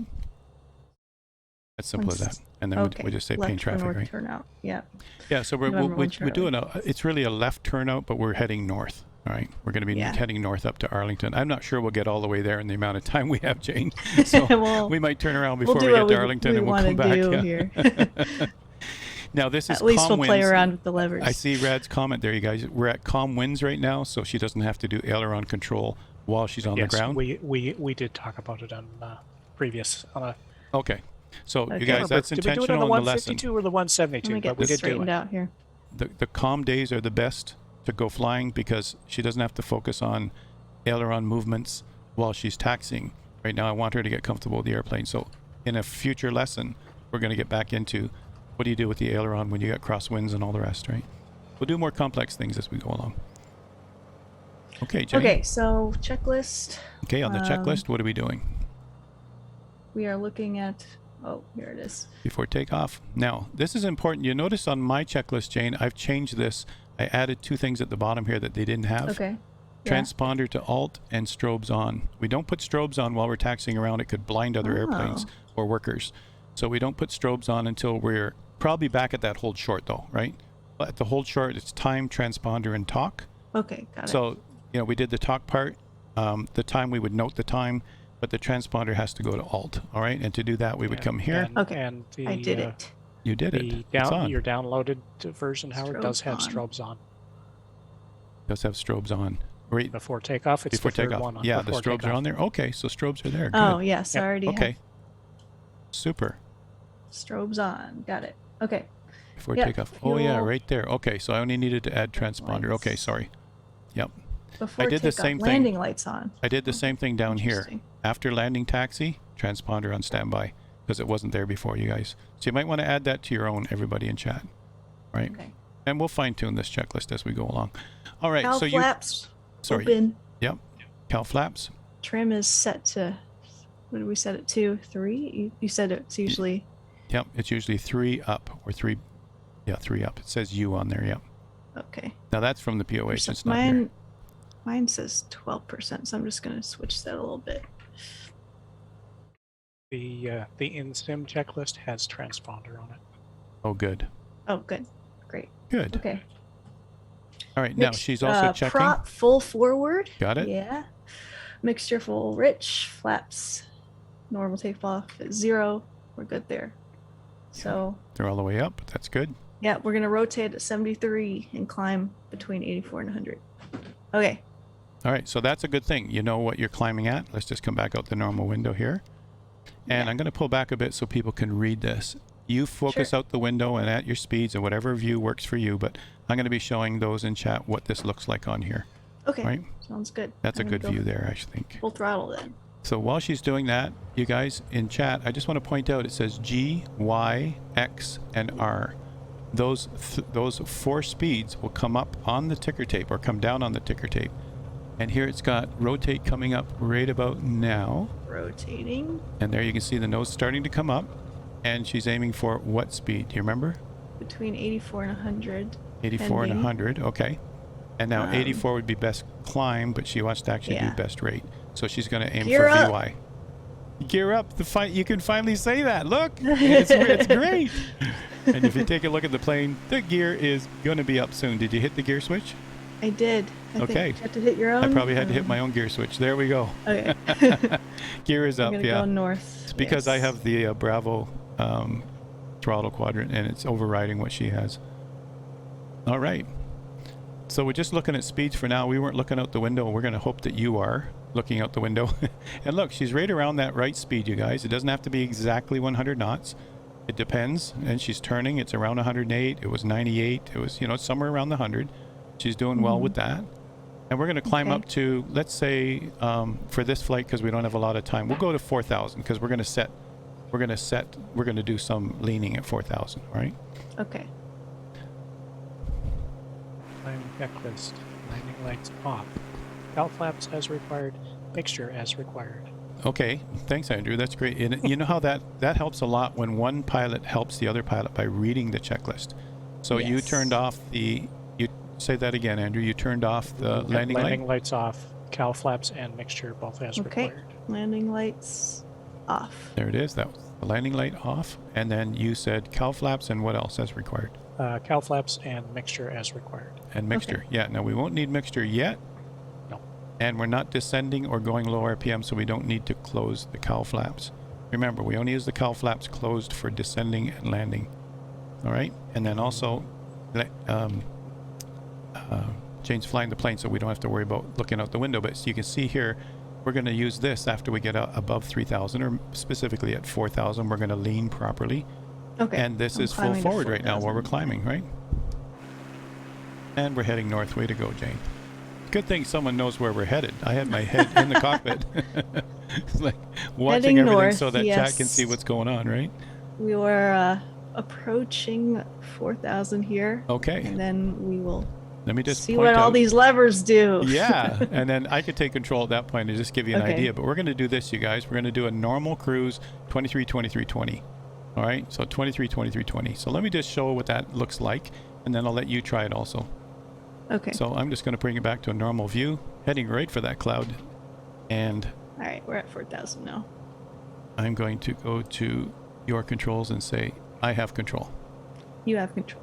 I'm just going to come away from that cloud because we're not officially supposed to go through cloud when we're VFR.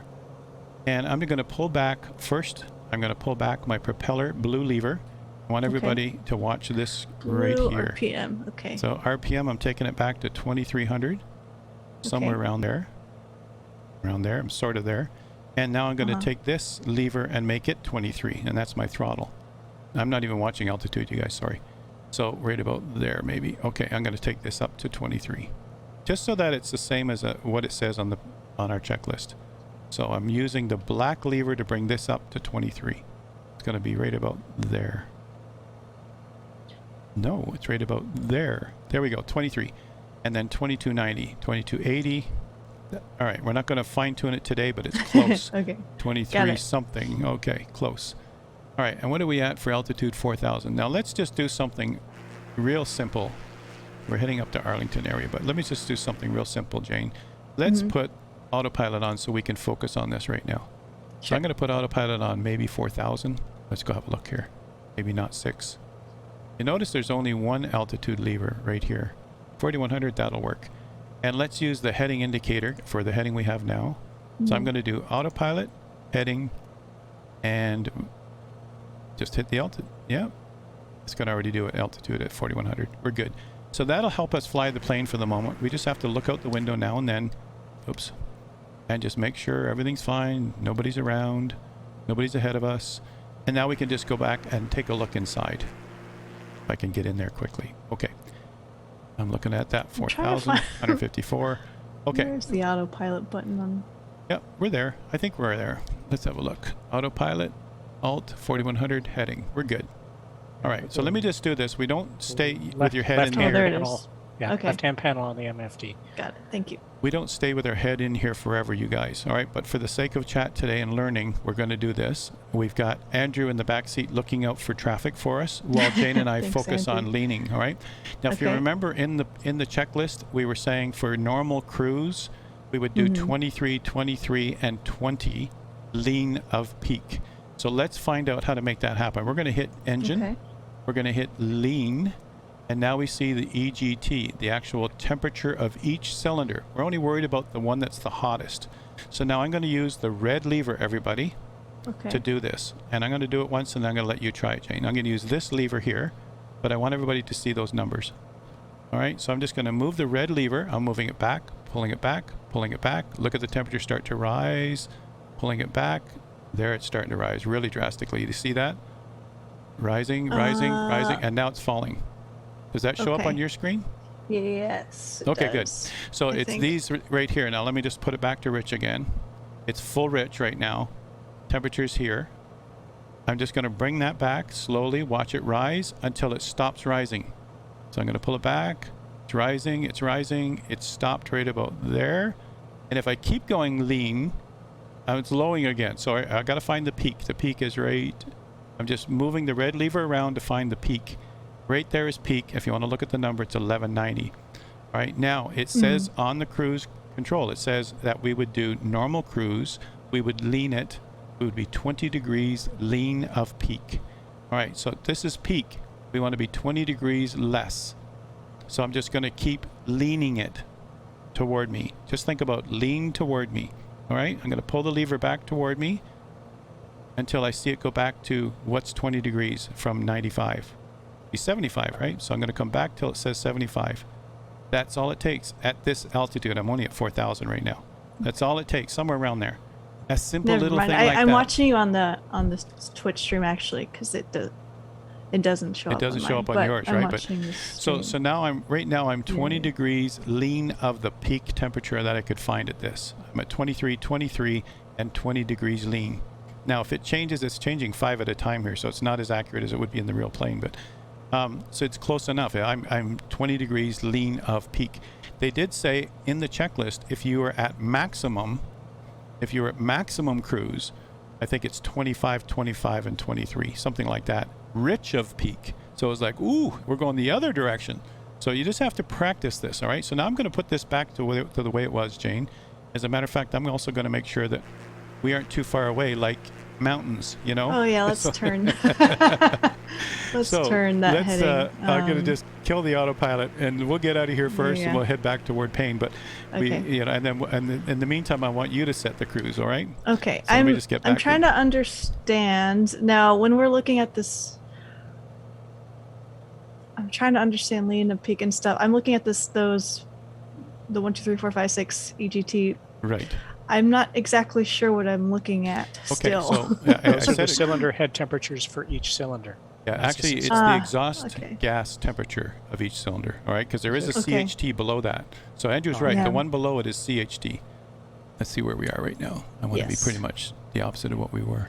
But yeah, there's 1 bar for each cylinder. Let's go this direction. 1 bar for each cylinder. Okay.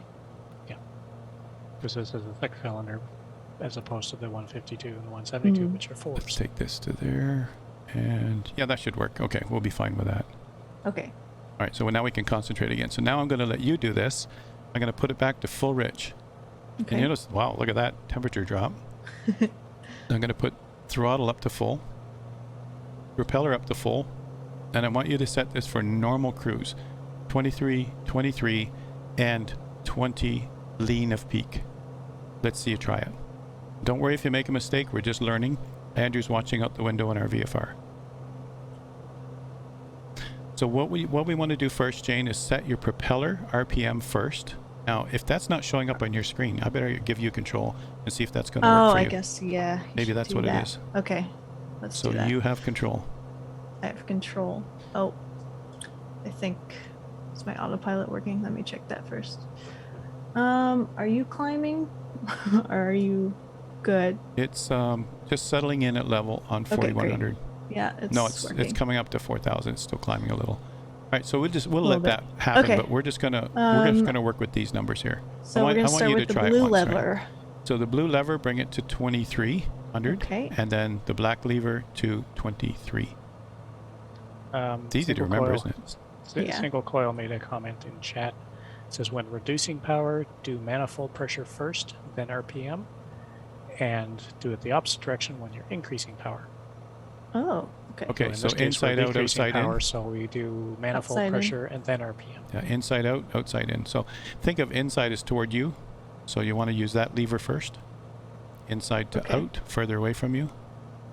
And then when you're doing it the other way around, bring it back. Okay, it's about Yeah, that's a 23, good point. 23. That's beautiful. And let's not Okay. worry about 20, 10, or 0. Let's just, you're Okay. close to 23 for the sake of time in the stream right now. Uh-huh. All right, so now you've got that set. Now you can Mhm. worry about, let's find that peak temperature Red. first.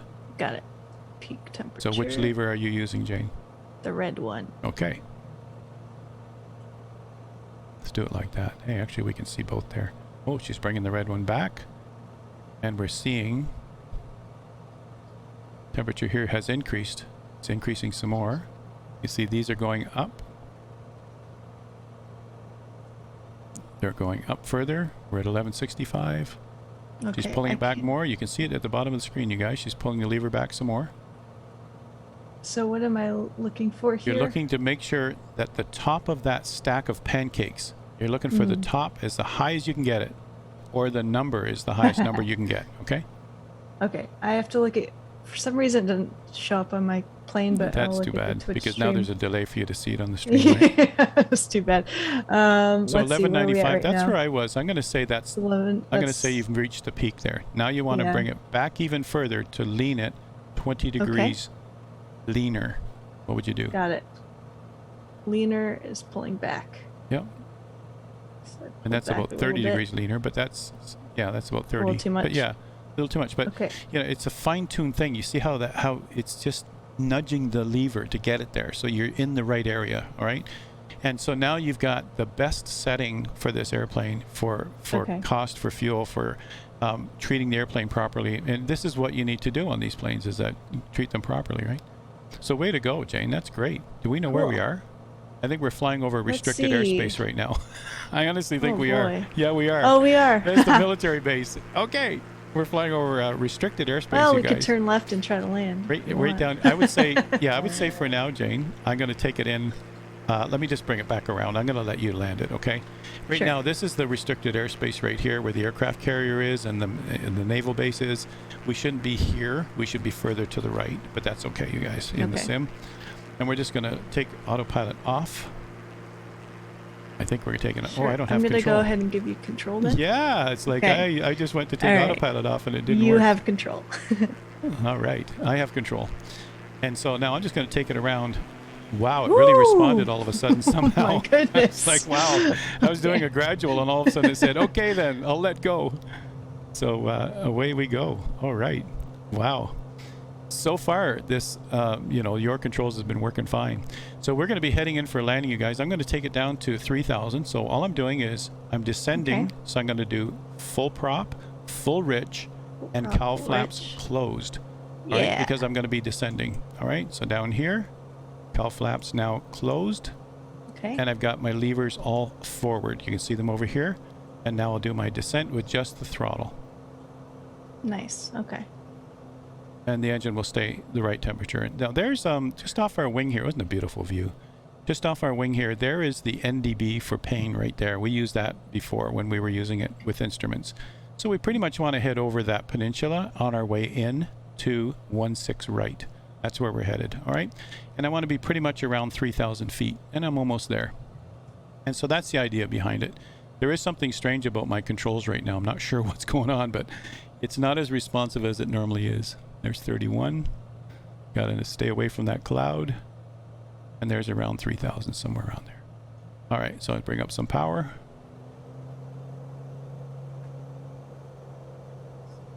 Sam said that's why it's called a performance aircraft. No kidding, you High-performance really got to aircraft. baby the thing because I don't know what I'm at right now. Here we go. All right, right about there probably is a good one.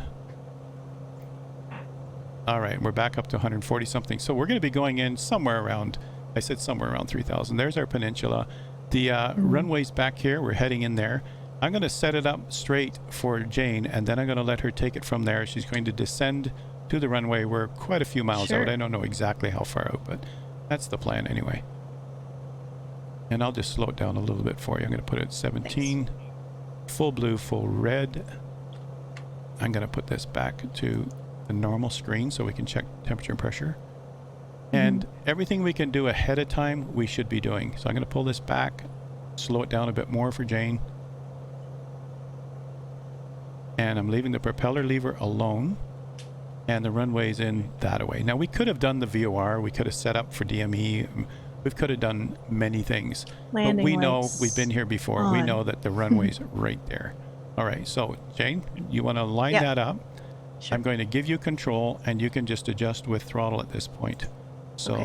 let me find my screen again. Right there, you have control. I have control. All right. I did turn the landing lights on, the fuel selector, fullest tank. Yeah, the heading hold shouldn't be working, you guys. AP is off. So even Yeah. that, even that flight director, I'll just make sure the flight director's not on. That once you take your autopilot off, nothing should be affecting Yeah, us. no, it was just Great H was pointing out that you were on VLOC, not GPS. But you were On you what? were off autopilot at that point. I was just Yeah. pointing out that when you were on you were Okay. doing heading holds, so, So- GPS VLOC wouldn't have mattered. So Jane, we're at 137 knots, but we are descending. So I'm going to suggest, let's take the throttle down and see how we descend to get the feel for the plane. Sure. And then Throttle's you down. might still have to pull the nose up a bit to get the right speed. Now, it says on our checklist, around 100 knots before we start, drop our gear, drop our first flap. As we get Okay. closer, now we don't want to get really slow way this far out. As we get closer, then we'll drop our second flap and we'll get it down to 80 knots, Okay. all right? I've dropped the first flap, so I'll drop gear 2 then. Yep. Gears There you next. go. I guess I should see. 3 in the green. Great. Yay. So she's talking about, to show you guys right here, the 3 in the green. Look at that. There's the 3 in the green. And the This is gear is landing, down. flaps 30, 79. Okay. So this has Goal 2 flap 79. positions, 12 degrees and 30. So the first flap is 12. And the approach should be somewhere around 100 for that. And look at, Jane, you were right on 100. How'd you do that? Magic. Nice work. And she sees the runway in sight. Now, she's doing everything right. You guys take a look. While she's concentrating on the actual landing, I'll just show you guys what's happening. This is full forward. Blue's full forward. Because remember, we want full power if we have to go around. Full rich, she's coming down to around 600 elevation, so she's fine with full rich. And she's managing the throttle to get to the threshold. She has set her approach speed with pitch. So she's set it now. She's not pushing the yoke in and out now. She's just using throttle only to get to the runway. And she's keeping it around the right speed. And when she's over land, probably over land, you'll probably put your second flap down and take this down to 80. All right? Okay. Yeah. You're doing a nice gentle 100 to 200 feet per minute. Checklist says base leg or 2 to 3 nautical miles. Flaps Okay. full. Sync rate 4 to 8, somewhere between 4 and 800 feet. Okay. And 80 knots indicated on final. Flaps full. Flap's full. She's got it down full now. The flap lever down here on the right. You can see now it's flap lever is full. Down the back, look at that. Look at those barn doors. That's definitely a dirty airplane, as they say, right? All that stuff is sitting out in the air. Mm. You concentrate. I'm going to be quiet now.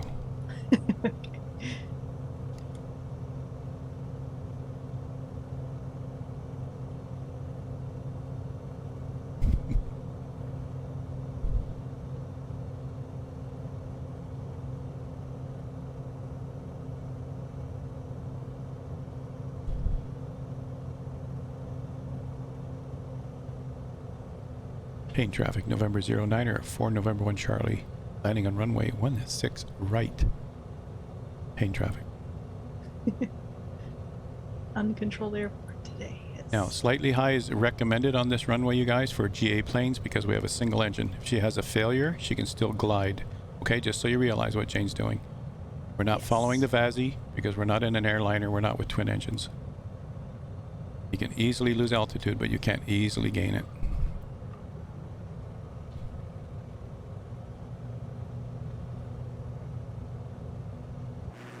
Line her up. Wow, Jane. I can do this.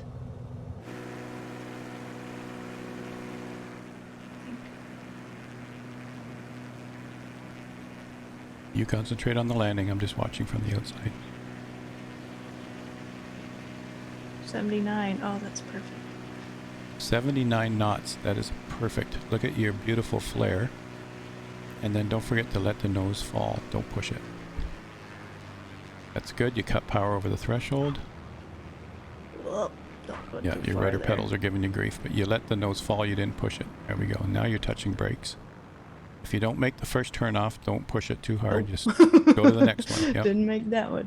So it looked very Alright, interesting turn from there. the side view, you guys, but as soon as her wheels touched, her rudder pedals were way too sensitive, and I'm finding the same thing with mine. When I flew it Yeah, I'd earlier, like to it was like, adjust that. wow, I was like left and right down the runway. Let's get over the. Okay. Look at Super Democro- Ty is such a good Democro cheerleader for says you. margarine, almost butter. Yep. You guys, that was the first Almost landing in butter. a brand new airplane that has a ton Woohoo! of power. I did it. You know, the ton of power. What do you guys think? Does that need some kind of clapping going on? What do you think? I think so. All right, stop there. Yep, good. You know enough to stop there. You know what to do. Now, the after checklist, let's just finish up before we go back to the review questions, and then we'll be good. After All landing, right. taxi After checklist. landing checklist, Let- flaps retract. Okay. Here, let's Oh, let Andrew fine. say them to you, Jane, and Oh, we'll sure, go yes. faster that way. When you have two So- pilots, you can do that. Flaps retract. Uh-huh. Cowl flaps close. Yeah. Landing lights off. Off. Landing. Taxi light on. Yes. Strobes off. Okay. Pitot heat off.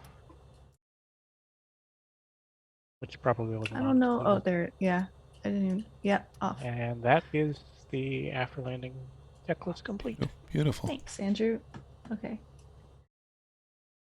All right. So, I After guess landing in the here, interest of time, transponder on standby too. done already. Yeah. Yes. Super.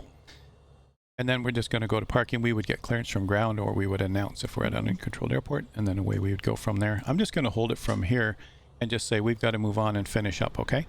So Yes, let's I do would that. say, Jane, let me get the right movement here. If you want to shut it down right here, Oh, what sure. we're going to do is put it to 1,000 RPM and then pull back mixture. It's exactly like a 172.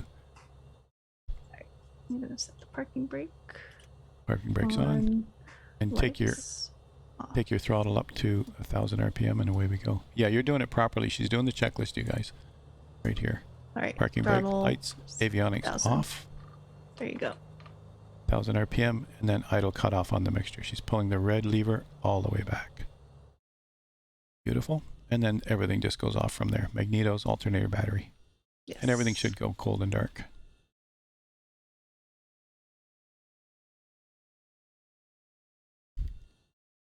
It's a very easy plane to land. Yeah. That was nice. That was good. Way to go, Jane. That was great. Super duper. Nice work. All right. How do you did it, feel about everyone. that? Give me I your feel thoughts. good. Well, I would like to. I was a little confused with the whatchamacallit, red lever, looking at the Richard Peak. That's probably the hardest part that I'll need to figure out. I think I just need to understand what you mean when you say certain things, like what I'm watching out for with those with everything stacked there. Like, I just don't think I quite know what my visual aids are yet. Okay. I think I'll get it once I Well, understand, realize what it's it means. it's with the performance of this engine, it's a little Yeah. different than like with the ones with the two Cessnas, where you can. I mean, the 172 does have an EGT gauge, but it Mhm. doesn't have numbers, so you just watch it to come down Yeah. and come back up. Even the Gotcha. classic one has a dial on it, but you can lean just based on sound. In the 172, I Yeah. don't know if it's really appropriate to try and do that in the Bonanza, but So I want to mention, I see in here, Samek says peak of EGT. Well, there's a rich of peak and a lean of peak. Remember that. So there's actually is peak in our and lean of checklist, right?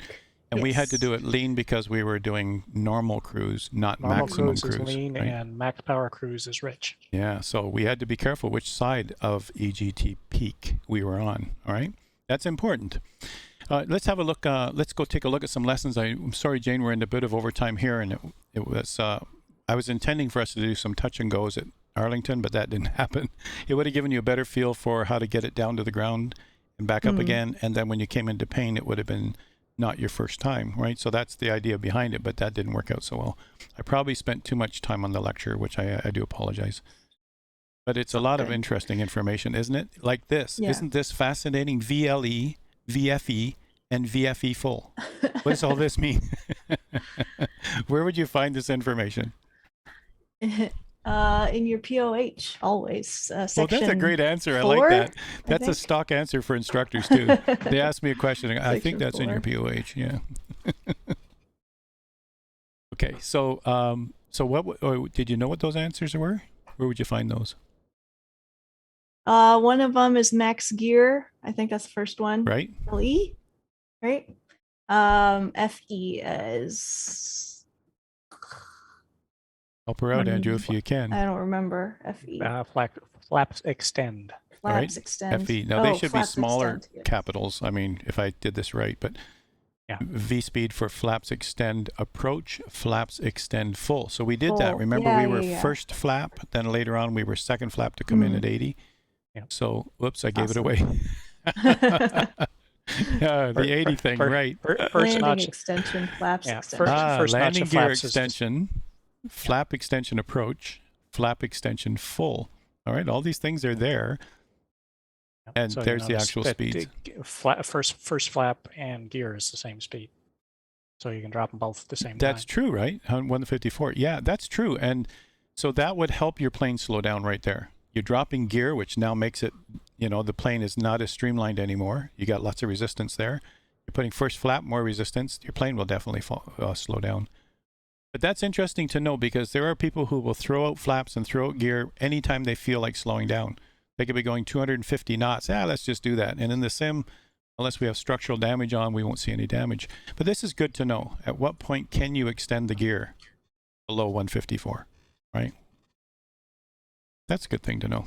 And then VFE full is maximum flap extend speed. In other words, if you're over 124 knots, you don't put the flaps out.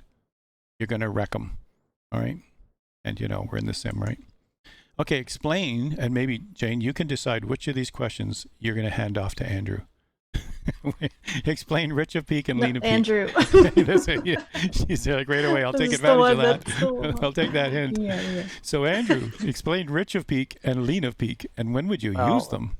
Well, peak is relative to your exhaust gas temperatures. You use the G1000 actually will show you your EGT for each one of your cylinders. So we'll find the warmest one and then adjust your mixture based on the fact that if you just took off or you just cruise, you're probably full rich. So you start pulling your mixture lever back to lean. And rich of peak is for full power cruise. You pull back to find your maximum temperature and then go the other direction to raise the temperature 20 degrees. Nice. And normal cruise, you do exactly the same thing, but you keep pulling it back to lean until you drop the temperature another 20 degrees, and that's your normal cruise. Yeah, that's a good memory aid too, to lean back, right? It's a good way to remember. Just because I have it showing on my copy of the POH, it's actually on section 4, page 29. Yeah, I was just about to show that. I did show the answer. Did you just read that answer, Andrew, or did you know that? No, wow. I actually still had it on that in the POH because I was flipping through. You had it because you were looking at, okay.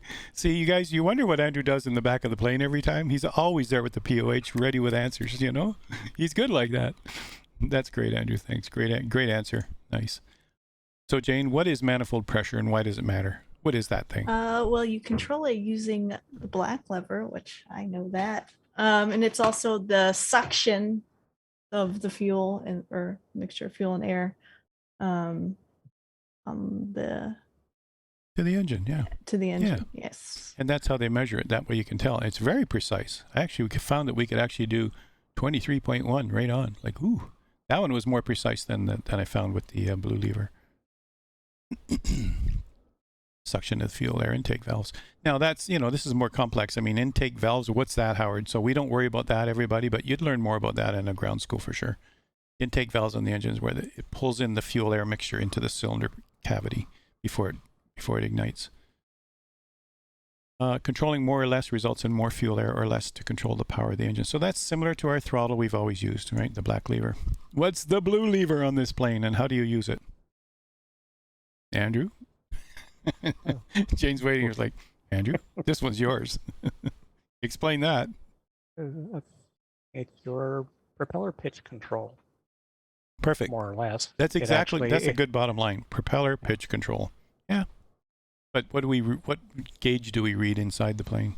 That's your RPM gauge. RPM gauge. Simple as that. We don't have to know all the details, but it is actually good to know the details. Yeah. Yeah, RPMs, yeah. There's a governor in there. Yeah. It's actually pretty cool how it works. Governor. It actually has a flywheel that goes further out when it's faster and further in when it's slower. And it controls the oil that goes to the propellers that makes the actual pitch change. Oh, it's pretty cool. While that propeller's spinning. Ooh, it's actually pretty fascinating. Nice. And something that the new Milviz 310R does is you can actually feather the prop. Nice. So we'll talk about that when we get into twins, probably. Yeah, that's where it's really important. On the 310, if you pull the blue lever all the way back, your propeller will actually turn edge on to the airflow. So, are you talking about the PC6 that can do that already? I think the PC6 can do it. Oh yeah, the PC6 can do it, but the 310 also you can also do it in the 310. That's even more important in twins, but we'll get into that in a future advanced lesson if we get that far. If Jane really wants to learn a twin, I don't know. We'll see how that goes, right? I mean, this is already a lot, isn't it? Of course I do. It's a lot in here, isn't it? Okay, when the ATC controller says check 3 in the green, That's your gear. that's your gear. And what does that mean anyway? So it's your gear, It means but gears, means what? gears down. Means it's and down locked. and locked. That's right. You wouldn't get those green indicators if it wasn't. That's Yeah. important because you can't see under there, right? Right on. Right. 3 green lights. What are cowl flaps and when do you use them? 2 questions left, everybody. Hang in there. I know we're in overtime, but what are cowl flaps and when do you use them? They control the temperature on your engine, and you open them. Let's see, you open them when you're taxiing, takeoff, and climb. And you close them when you're descending and landing, so you can Wow, keep your engine what an cool answer. so it doesn't That's a shock. perfect answer. You got it. It's just knowing that, and then you don't have to read anything. You just know. As soon as you start to descend or land, close those things to keep the engine warm so it doesn't shock cool. That's pretty cool. Mm. All right, here's a question. We didn't even cover this in the lecture. How many exits are there on the Bonanza G36? Oh, yeah. Oh, maybe Andrew we did knows, cover though. it, right? He mentioned We it. did because we talked about the doors. Yeah. There's the big one for the pilots, and then there's the smaller one, 2 windows back for the back seat. So there's 2. So they don't crawl across the pilot seats first and then go to the back? Nope, they got their own door. They got their own door. Yeah, you're And absolutely right. did you notice the 2 rear seats face forward and the 2 forward seats faced aft? Yeah, it's a weird feeling, traveling in a Facing plane in the wrong backwards. direction. Yeah, I've done it in trains and I have done it in planes. It's like, it's very luxurious though. Typically these planes are very luxurious. All right, let's go to, yeah, they're both on the right side of the airplane. All right, you'll see that in a lot of these planes like that. Mm. Okay, practice, and more practice. So Jane, Andrew, as with all new airplanes, take it out to the practice area and practice various phases. Also try and do the leaning procedure like I did. Put it on autopilot. We're in the sim, so we're not worried about collisions or whatever. Put it on autopilot and focus on that and get really good at that. After a while, it gets real easy. 23, 23, 20 lean of peak. Oh, good. I'm good. There, it's set. And it's not that hard to do. And after a while, it becomes second nature, all right? Mm. And just point of information. Fun fact for me anyway is looking at the screen, the POH, the page titles. This is a Beechcraft Bonanza, also owned by Hawker Siddeley. No. Yeah, the company that Why originally did they do that? They made the Hurricane. No. Spitfire's partner in the Battle of You Britain. know what? I never knew that. Neither did I. It's just It's great it's- information, right, Jane? Yeah. Sure. Now I we're going didn't to know ask, who okay, what's the Hawker Hawker was. Hurricane? No, we know what that. Some of us know what that is. Okay. So do Yeah. plenty of touch and goes until your approach speed and takeoff speeds are right on. Actually, Jane, you nailed that right away. Your speeds were great. They were And- good. That was the best part. It was, well, it's the rudders on the ground. I had the same problem when I was flying this thing. The Yeah. rudders here in this location, obviously they're really touchy, so I got to get those smoother in the sim. So, and then add in ATC. Remember, this is where people start getting flustered because they're trying to listen to the radio, trying to reply to the radio, and they're forgetting their speeds, they're forgetting their settings. And this is why during the lesson we don't do ATC. We will build up to that in this series that we've started now. We're going to get into more ATC stuff as we go along. Mm-hmm. So, as always, Jane, Perfect. there is homework. More homework. Did you guys see her roll her eyes? Did she roll her eyes? I don't know if she did or not. I can't see. We definitely did. As with all new airplanes, read the POH cover to cover. We really do, you guys, honestly. We'll start. I'll say let's start off with section 2, specifically 2-9 to 2-12. Okay. And then read section 4-5, which is the airspeeds, which I think you've already figured out, right? And then read the whole POH. And then go back and read the whole thing read cover the to whole cover. POH. Yep. And I'll tell you, if you're on a check ride, Jane, and this will happen to you sooner or later in a real airplane, when you're on a check Yeah. ride, they might even ask you, what section would I find this? And they'll give you Yeah. some specific thing you need to find. And you're going to just open it right there in the plane. Just boom, there it is. And they're going to go, good. All right, where would you find it? And you'd open it because you know the POH, all right? And that's what they would do just to see if you have read the thing. You got to know it, right? You got to know the airplane that's going to keep you alive, right? All right, that's our homework. I'm going to ask a couple of questions in the next lesson, whenever that is. I'm going to ask a couple of questions about something in the POH, all right? I'm not going to reveal ahead of time, right? Just so you guys know, just to see if you did your homework. What a mean guy, you know? All right, don't forget there's a Awesome. student hub, everybody, and by all Brand means, new. whatever level of experience you have from 0 to full experience, come and talk and Yep. let us know. And you started a new one, haven't you, for this series? I did. That's So cool. come check it out. Feel free to add any feedback in there, chat, like, or, you know, how you thought the lesson went or something you learned, whatever you want. And there's a link to that. I also linked there to Forder's channel. Go check him out. He always has 2 or 3 streams per week. They're good ones. You have them on what, Thursday nights, Thursday, Tuesdays, Sundays. yeah, you All got right. it. So Tuesday and Thursdays, and then Yeah. Saturday and Sunday are group fly, casual Yeah, group fly. Saturday, Sunday. Everybody welcome, right? Come along. Go follow. And you know, I think we're going to see more bonanzas in the air now, like real ones, not the funanza, but the bonanza, right? Yeah. Do you know the difference? That was funny on on the No. other day. No. We were flying along, and you're seeing all these bonanzas, and you're going, "Okay, am I looking at bonanzas, or is this Yeah. just a?" So a lot of people will Oh, call right. those funanzas because they're not the right livery, We'll right? actually be flying Bonanza. I'll actually Yeah. fly Bonanza in the upcoming Friday stream sometime. Yeah. Thanks, Rule. Yeah, it's going All to be right, fun. we gotta get going. Yeah, and I'm But sorry we're into chat- overtime, but thanks for hanging in hanging there, out. everybody. Thanks, Jane, Andrew, for being thank you. patient while we Hey, go no through all problem. of this. Certainly lots to learn and lots more to practice, and really appreciate you having us on to have Andrew and I share our passion for aviation. Thank you. All right, we'll see you next time. We'll be back on Friday for group flying. So see you then. Sounds like fun. See you then, everybody. Take care. Bye, everyone. Bye-bye. Hey, everybody.